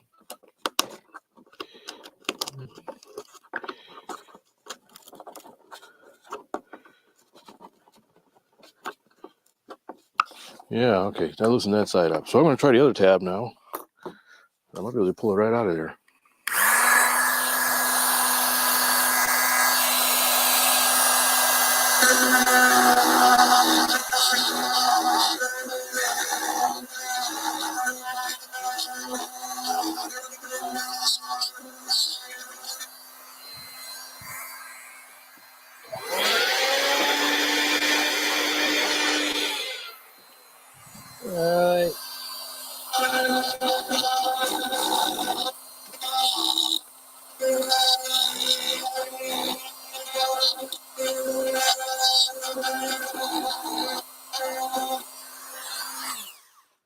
All right. It's funny. This is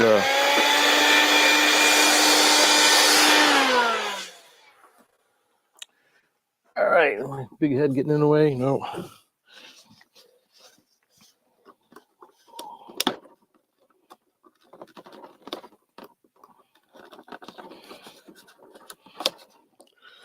Cut. Oh, I can loosen it right up. Come on, baby. Give me what I need. It's kind of loose.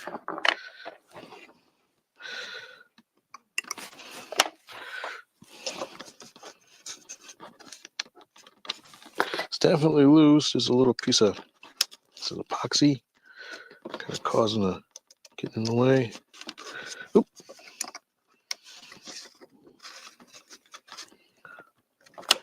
There we go. Yeah, I know what I need. There we go. Oh, almost. Come on, get out of there. Oh, still another piece. Looking at it from the wrong angle. There you go.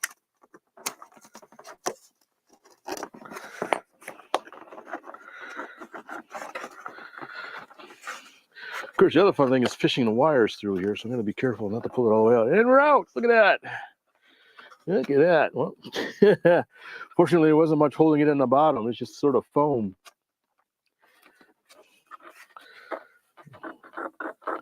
Yeah.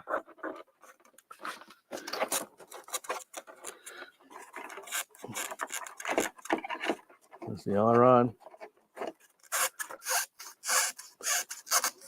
So what I'm going to have to do is, I'm not going to pull the servo all the way out, is I'm going to have to, when I pull this servo out, tie a string or something to it so that I can pull something back through the wire, through the wing. So for now, I'm not going to pull the servo all the way out, but I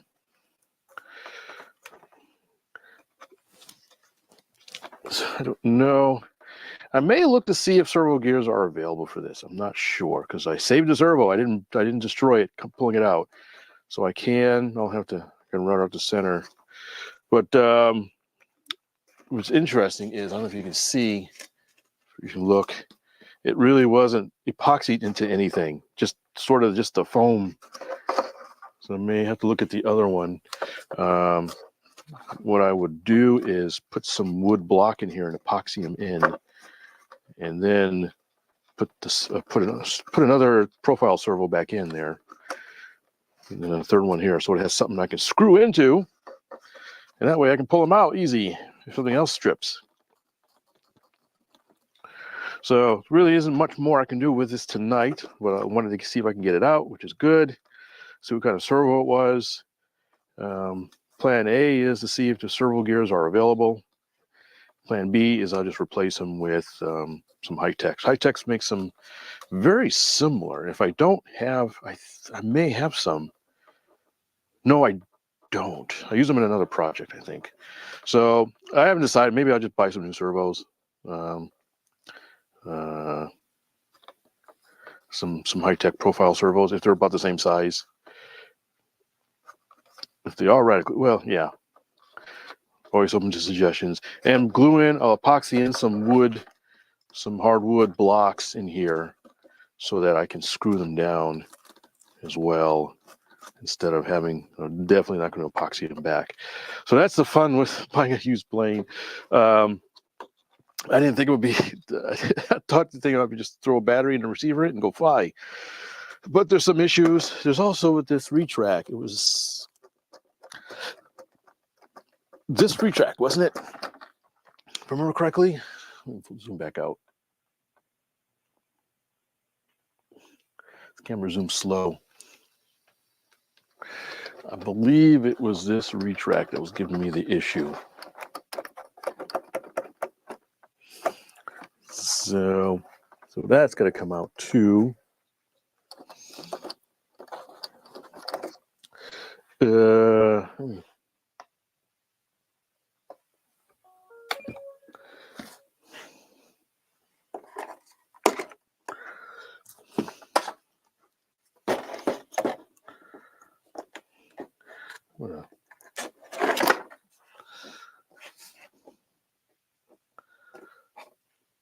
Hello.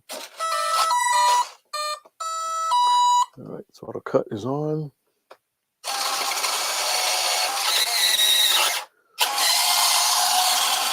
It's almost like the retract is hitting something.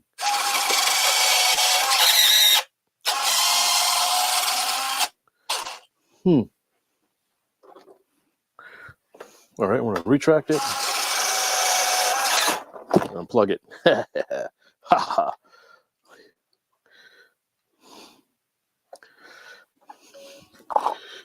Yeah, I'm thinking I might pull it out real quick to see if it does that outside of the mount, just out of curiosity. It's like it's just a couple of wrong size. Just a couple of screws.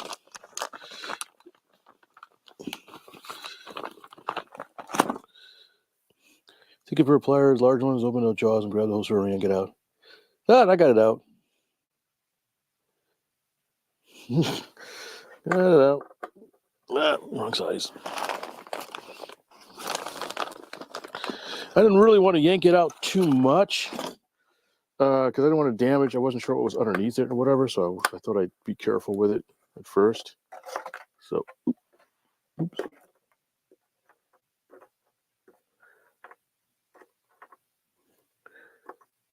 What did I do with the magnets? There we go.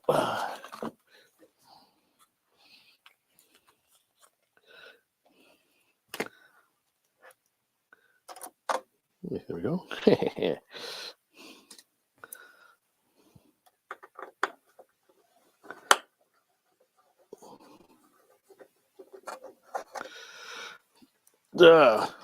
I was talking about the, what do you call it, grip?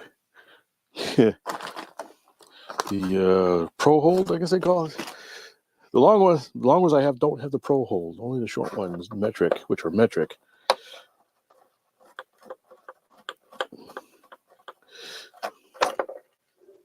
So I had to put a magnet on it, and it worked just fine. All right, one more to go.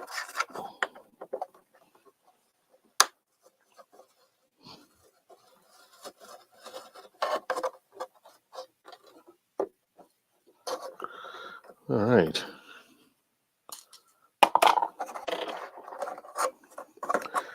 Okay, so that is out.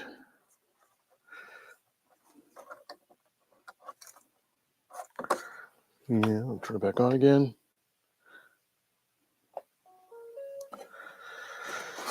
Let's turn this around.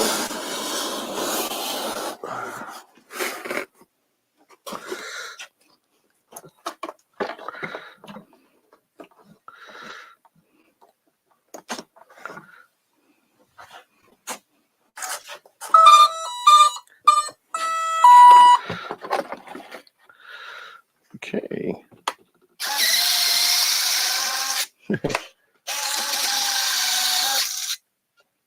Oh, yeah.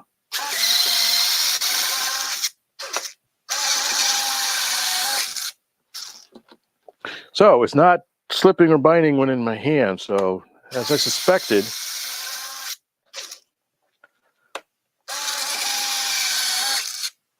okay, so I see what's happening. So there is, let's see if I can move the plane. Turn it off. In the wheel well, there is a bit of a spine.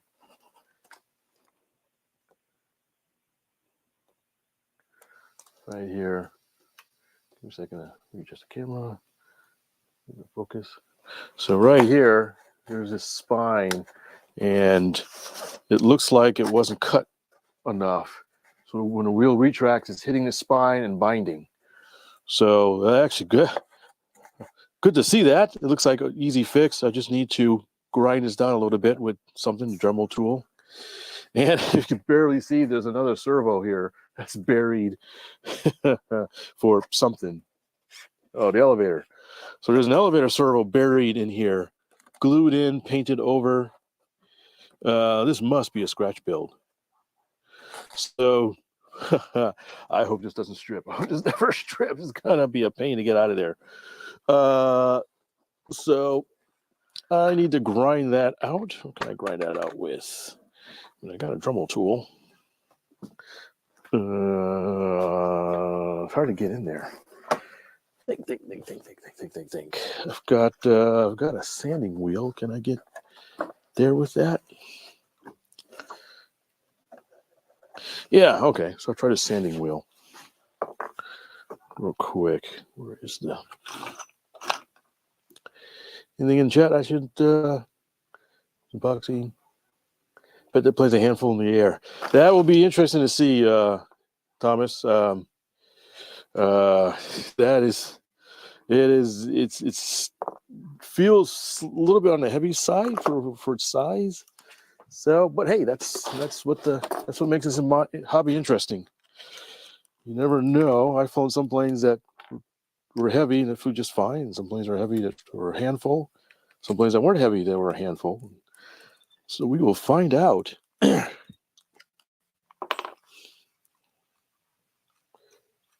finger. All right. So I changed bits. I've got a sanding drum on here. I'm going to get in here and see if I can sand away on the spline here. Get a little noisy for a second.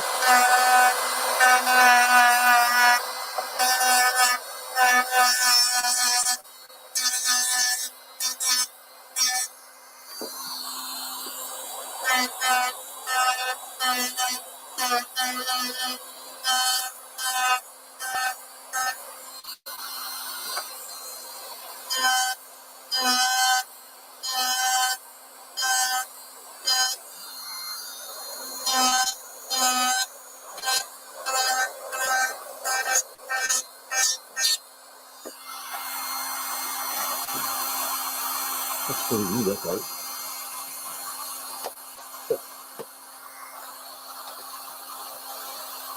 Oops, sorry.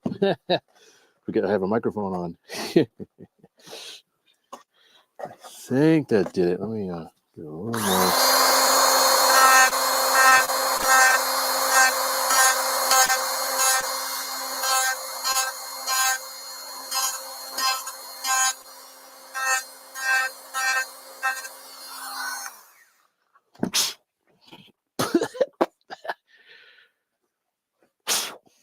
All right, so you kind of sort of see that. I just sort of ground this down a little bit.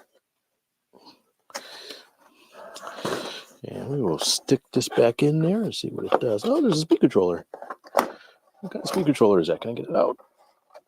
Kind of, sort of. It won't come out all the way. Hoping to see what it was. Get a flashlight.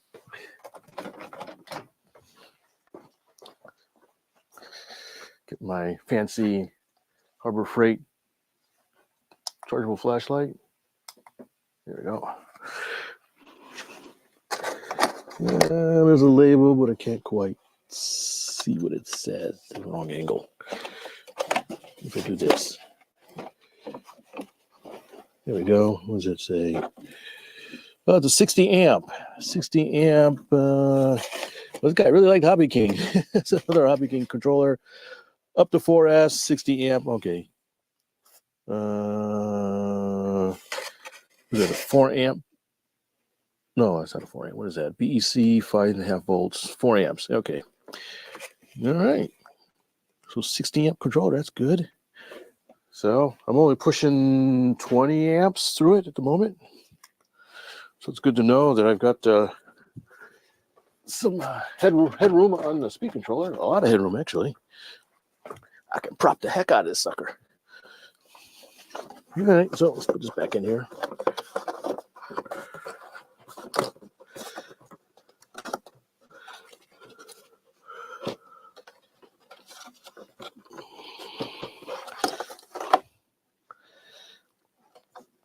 That is, it still looks like,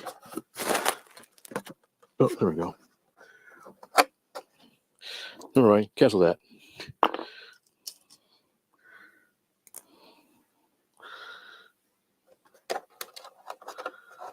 Screw one. I'm just going to put 2 screws across in it and see how it sounds before committing to putting all the screws back in.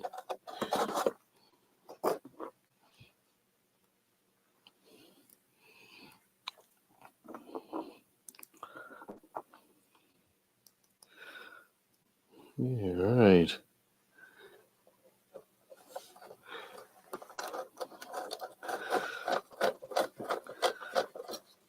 One screw. Number 2 screw. Nice. All right, let's turn the radio back on.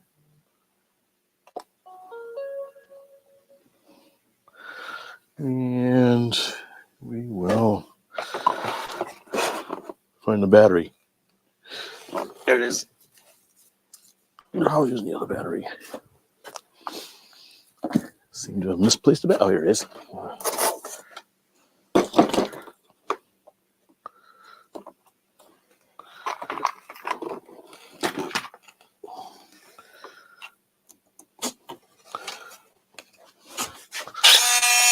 Ah!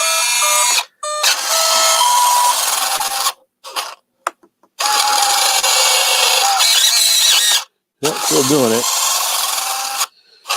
All right, I got one more idea. I am going to take this back screw out.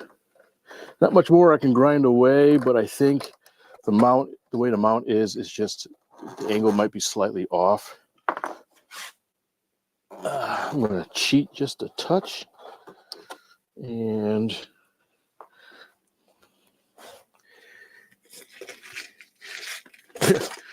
do whatever I can not to have to replace that retract. So I'm just going to shim it in the back. So I want to grab some washers.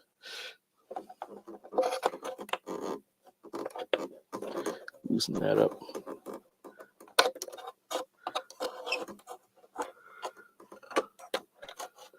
Come on. Got a stuck magnet there.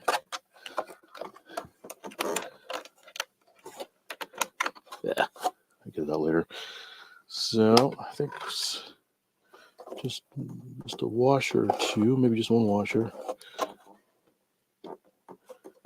In the back.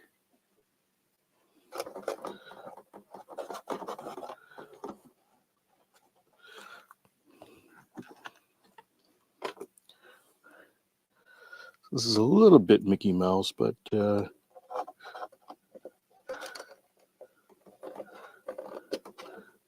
on, get in there. There we go.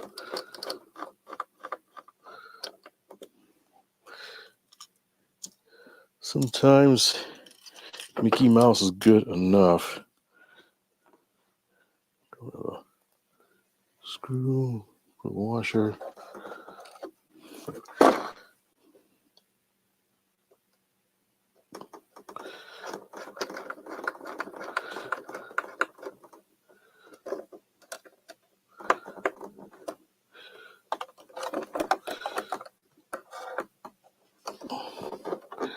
Come on.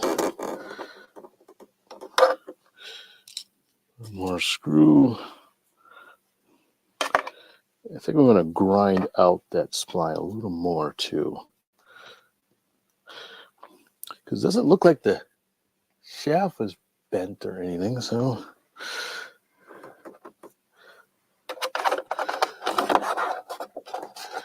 Great, we got one. The wire's in the way.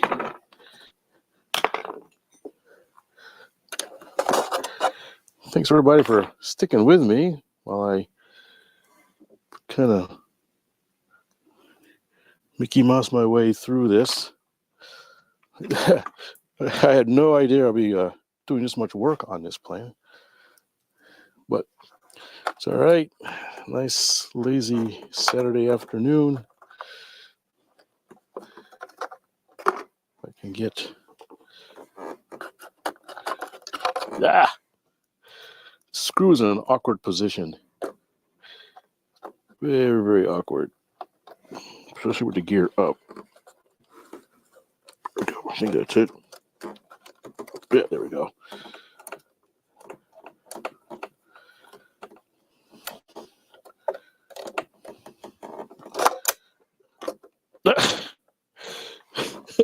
So I had a magnet on there, but it's disappeared. All right.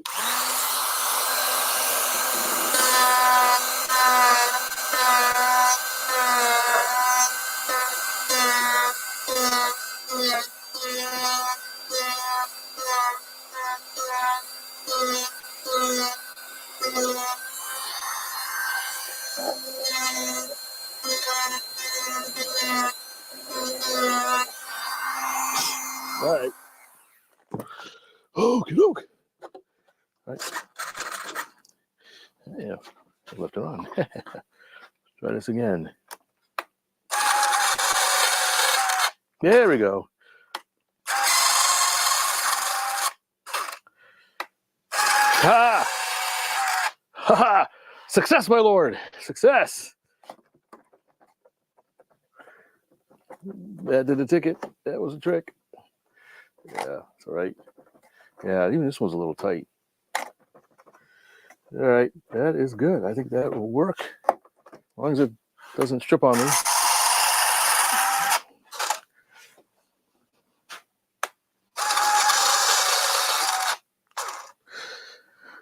All right, so that's one less thing. So looks like it's just fix the wing servo, and that should be it. Should be ready to go. Might look up some numbers for the motor and prop again. See if I can find some. I'm not sure these are 9-inch props, but there's no other label on them that I could find. They got a under cambered airfoil. But on 4S, it felt pretty good. So I'll probably keep the same props, just run it on 4S. See how that works for the first flight and go from there and see if that's adequate or not. But it felt much better on that. Put this in there. It's good to know the retracts are working. I can unplug this. There we go.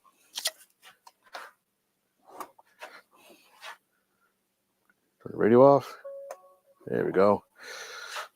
So, Workbench is all messed up.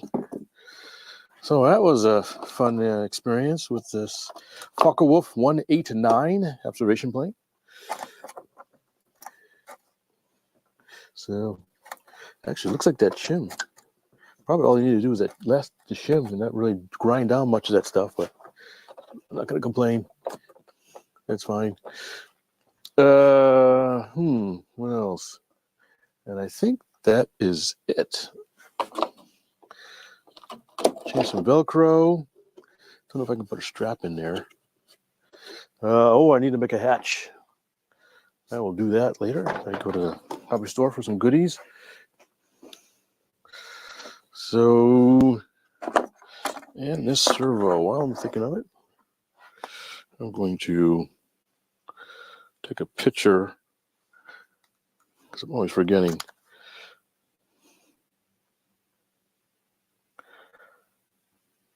Does that work? Yep.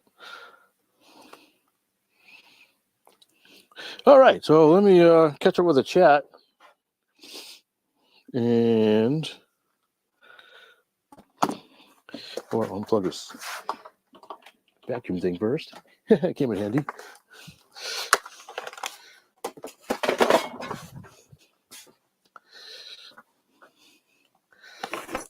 Yeah, all right.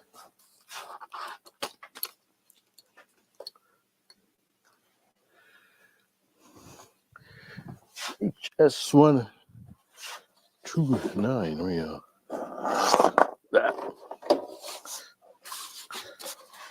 No, actually, I'll need it this way. Don't know what else I have to talk about. Oh, I'm making some progress on my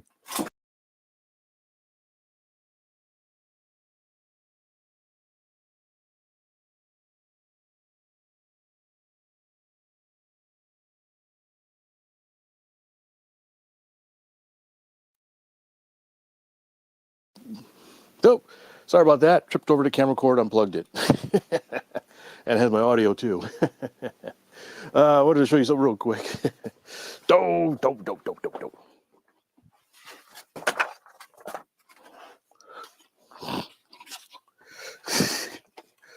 many cords around here. All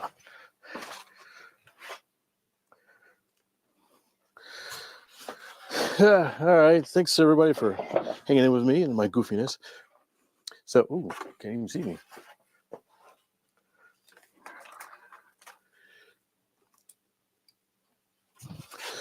Well, now, hey, okay, mostly.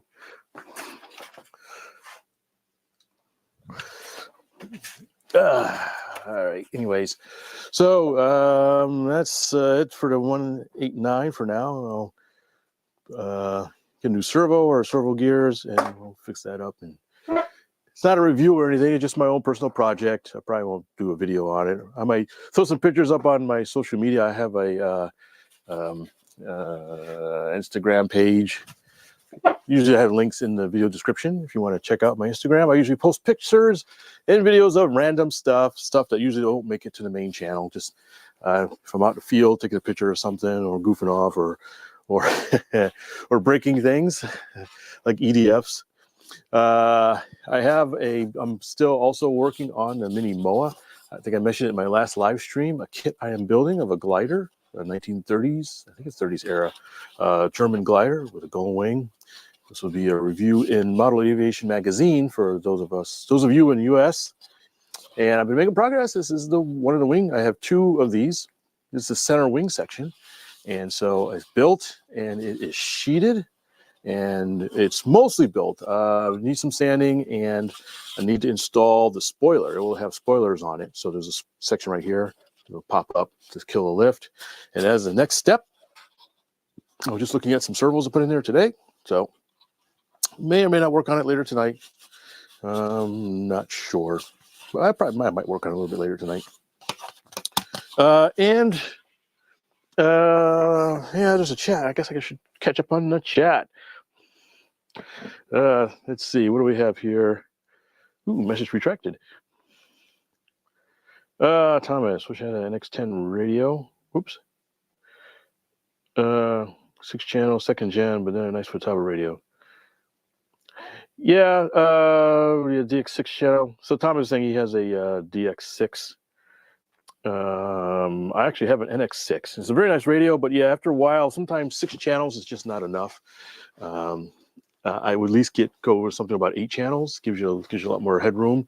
Not only just the channels, but the mixing and the programming is usually more advanced. Or has more advanced features. So hang in there. Christmas is coming.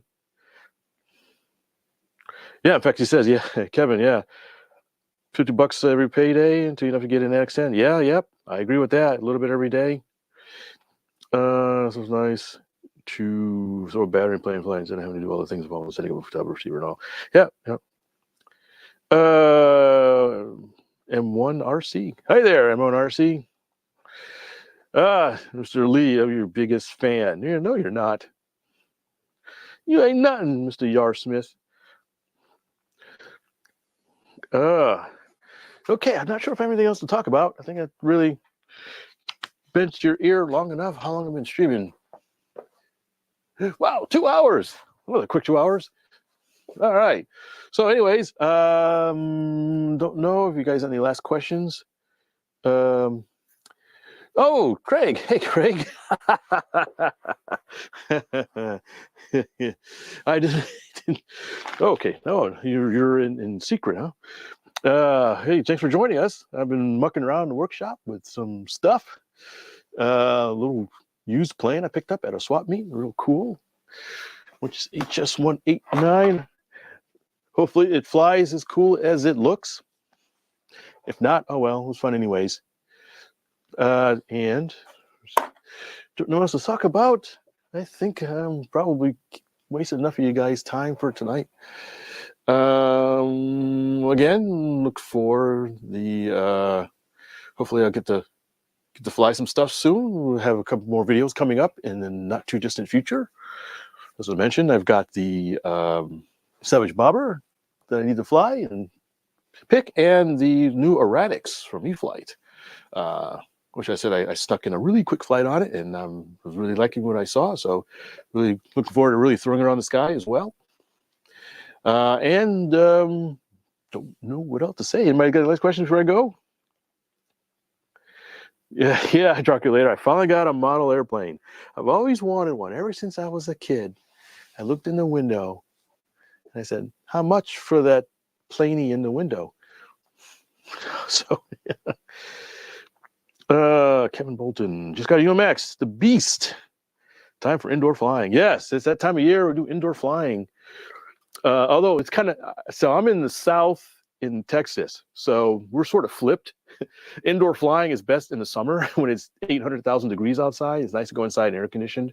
And we had one earlier this year. A club had a nice indoor session at a school, and it was nice because they had actually 2 auditoriums, and they're not the biggest thing in the world, but they're nice for some small indoor stuff, and that was really nice. And I ran into one of the guy a couple of weeks ago. He said he's going to do it again next year. So Yar Smith, some more indoor flying next year at the same guys. I think it's the Fort Bend Club. So look for them to mention it. Though they're using a northern climates, of course, now is the time to fly indoors because it's way starting to get really cold. I'm a former northerner, so I know how that is. Flying outside is cold, and I did it before electrics were popular. So we had glow fuel on our hands trying to fly in the wintertime, and that was not fun. I don't know why we did that. You spill glow fuel on your hands in the wintertime, and you might as well put dry ice on your hands because it's cold. And just flying in general is cold. I knew a guy, he had gloves, and he'd take his gloves and he cut the fingertips off, and he would fly in these gloves with the missing fingertips. And that was dedication. I just didn't bother. I just said, wintertime, I'm staying home building. Do you have any great recommendations on books that explain the aerodynamics of planes and how they work? Let me go up to the computer here. There was a really good book. I don't know if it's still available. Hold on, let me rearrange a few things.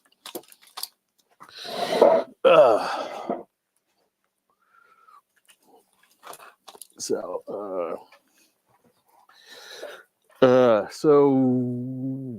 my camera here. So okay.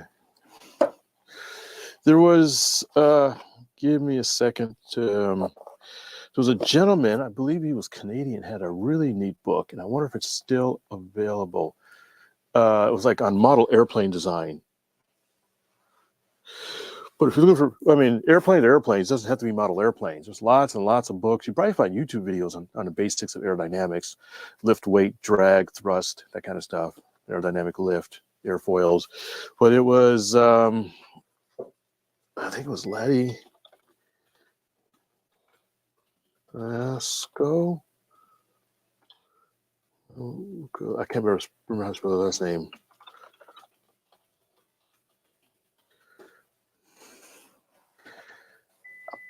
Mukulasco. I thought he had a book. Give me a second. I'm poking around on the interwebs. For design. I think it was him. No, it wasn't Laddie. I didn't make it. Laddie built a lot of planes. It's a book I have. Give me a second. Let me go search. No, I'll put up a link. Oh, there it is. Oh, wow, you can buy them cheap too.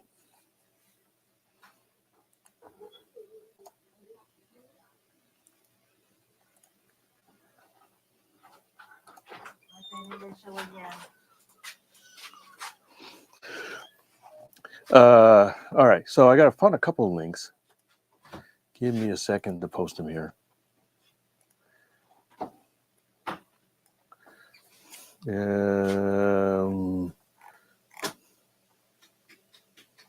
Hopefully it's still. So how do I give me 1 minute to find share screen. I'm always mucking through the here it is. Let's see if you see this. Okay, so here's Aircraft Design by A.G. Lennon. I have this book, and this is a really, really neat book. I know you said for dummies. I never thought of it. It's got some technical stuff in it, but it's got some generic things in it. It's got some really, I think he was able to simplify it down enough to make it mostly understandable if you're a layperson. And it had some really neat rules of thumbs for airplane design. It's just a really, really cool book. It's good to see that you can buy it pretty cheap. For $6, I'd say pick that sucker up. It's a really neat book to peruse through. There is another, doing a search, I came up with a couple other things I thought that looked interesting. There is, let me select over. Here's one. My StreamYard still? Oh, stop screen. Present. Hold on a second. I can't say it. I can't vouch for it, but just for information, this looked kind of interesting. Seems to have good ratings. Well, Aircraft Aerodynamics by Martin Simmons. It's on Amazon. It's a little more pricey, $30 for it, for a paperback. I can't personally vouch for it, but it's got good ratings and it looks interesting. Anybody knows anything, you're welcome to throw something in the chat as well. And there was another one. There we go. Oh, it came up automatically. Model Aircraft. Oh, looks like the same one. Is that the same book? Just different cover? Martin Simmons. Ah, interesting. It's not that old. So, yeah, I don't know what's the difference. This one's a lot cheaper. Different. Maybe it's a used one or something. I see he's got some, looks like some airfoil charts and stuff. So, but, you can pick up a book, poke around on YouTube. Like I said, whether it's a model or real aircraft, aerodynamics are the same for the most part. You can get technical, talk about Reynolds numbers, that kind of stuff. But for the most part, you want to learn the basics, the lift weight, CG, center lift, aerodynamic center, that kind of stuff. It's a really interesting reading. If you have interest in that, it's some pretty interesting things about model aircraft, or aircraft in general, excuse me, and things they've learned. You can imagine trying to build the Wright brothers, trying to build an aircraft and not knowing any of this stuff. All those things that were learned, especially through the heyday, or what do you call it, the golden age of aircraft in the 30s and 20s and 30s. They were trying to figure all this stuff out. So it's a good question.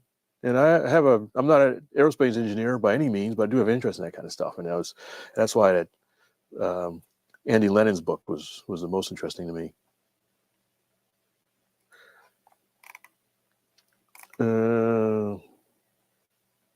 Yeah, okay, yeah. Thanks, Craig. Yeah, we're thinking of the same thing. Yeah, that's good. So Craig has a vote of confidence or a voucher for that for Martin Simmons' book. I might pick it up myself. That looks interesting. I was not familiar with it, and I'm curious now. Not that I need more books to read. I got a library full of books. Let's see. Oh, it's a little small. Hold on a second. David Barry's, isn't windy in Texas? Yeah, well, it depends where you are and time of year. Where I am, it's usually not that windy. Today was real blistering, and in the springtime, it can get pretty blistering. But I'm gonna go over here. But this, no, this particular part, no. Up in the northern part can get pretty breezy. It really depends where you are. Or if you're out in, where is that? excuse me, the focus is not working.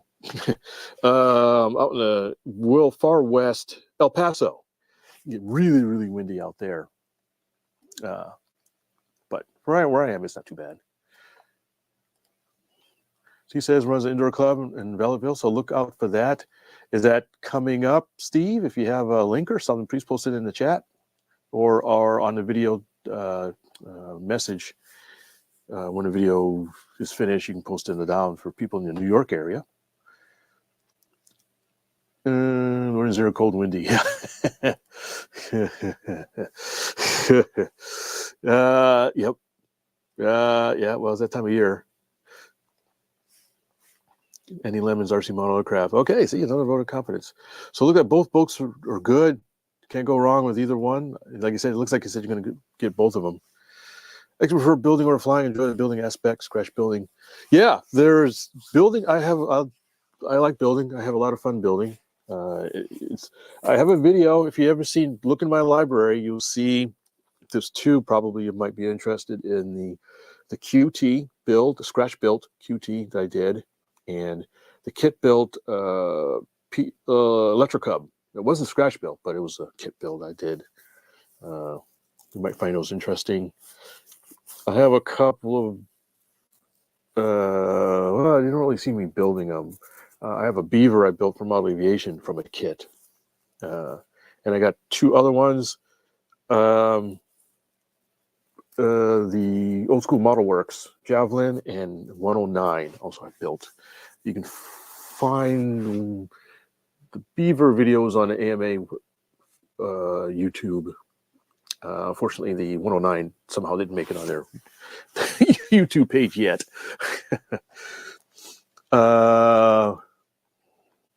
Martin's book is legit. The cover changes the updates edition.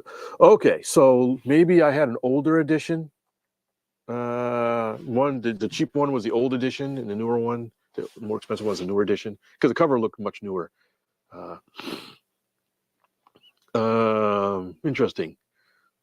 So change this update. So maybe we tweaked them here and there. Some good stuff, And I had a friend of mine who was doing some design work for models, or he was designed for real aircraft, and he found Andy Lennon's book useful too because we were making some models as a prototype for a real aircraft, and he had some really good stuff in there, rule of thumbs.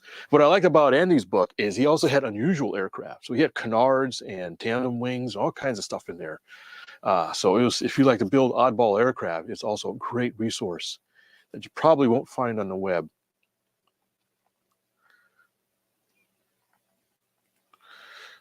Yeah, look them up. Just go to my channel, or this channel, my channel, this channel, and click on video. You got to click on video, and then you see my entire library, and scroll back. I think it was a couple of years ago in the videos, and you'll see the QT was a 2-part video. QT's hanging up right over there. And did I have anything else? The QT you probably find interesting because that was a complete scratch built from plans I downloaded, and I made use of a laser cutter that I have access to, and I kind of go through the process a little bit on that. And I've got another plane. On old videos, I'll show you guys. Give me a second to go grab it. I know I should be wrapping up, but keep asking these good questions.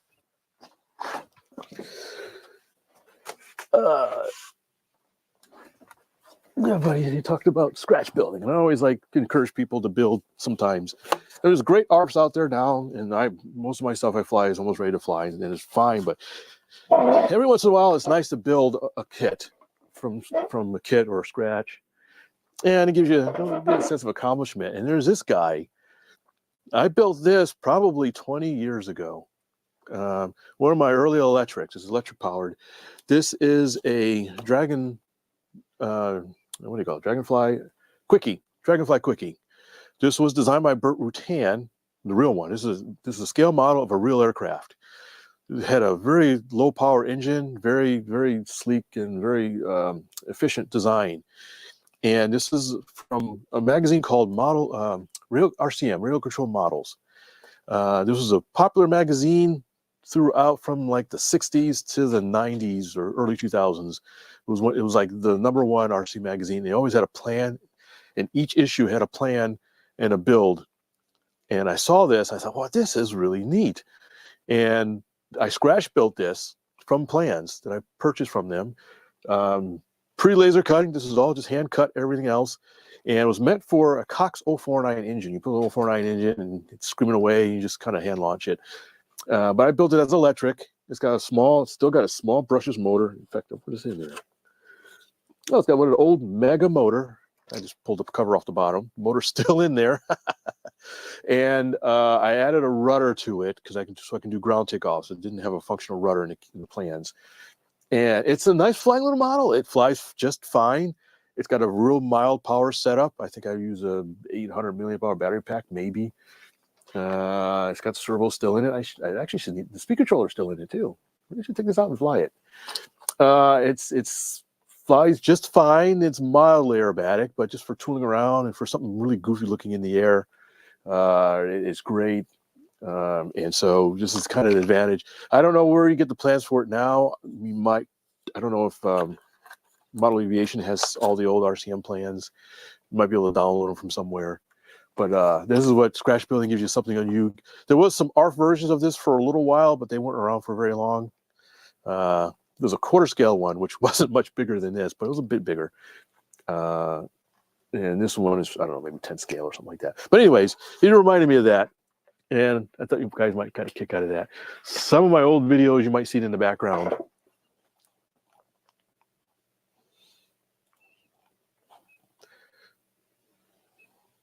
Oh, yeah, SPADs. Yeah, like I said, I recommend modelers just build one kit in your life if you've never built one. It doesn't have to be complicated. In fact, I recommend something simple. You can find short kits, or if you had a swap meet, maybe you might find a kit for real cheap. Just for the fun of it. It's really neat to do something, build something, and you've accomplished something. You got a sense of accomplishment. Yeah, you might crash it. Oh, well, it happens. So anyways, all right. Thanks, guys. You asked some really great questions. Thanks for joining me in my exploits with my Fuck a Wolf 189. I will get in the air. Hopefully, I'll get you some pictures of it or something like that. But it's getting a little. Gotta go off to do some other stuff. Thanks for joining me. And always, I appreciate you guys' patronage to my videos. Thanks again for my very first super sticker. And yes, eBay has a lot of short kits. Poke around, and you can poke around on eBay. You can find them all over the place. Give it a shot.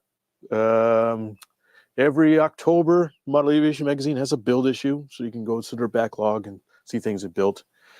The last 2 issues ago, I had my plane on the cover at 109. But thanks, everybody. More videos are coming. I am working on them. In fact, maybe I'll just go start working on it again. Go sit and relax, turn on the TV for some background noise or YouTube or something, and continue editing on a Savage Bobber. It's a lot of editing. But anyways, I do it because it's fun and nothing else for me to do. I don't drink, don't smoke, don't watch much TV. So everybody, thanks so much for joining me on HobbyView Live. And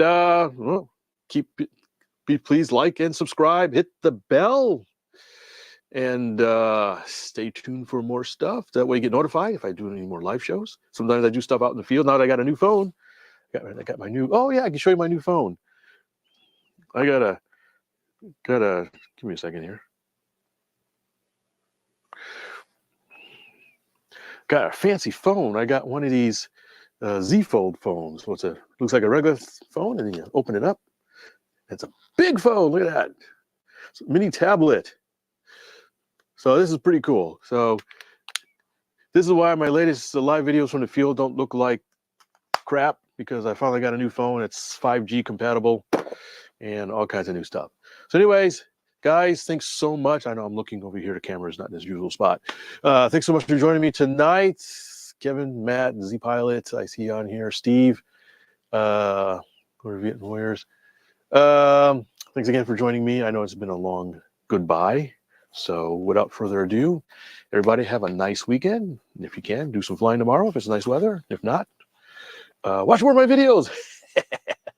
Okay, until next time, I will see you guys later.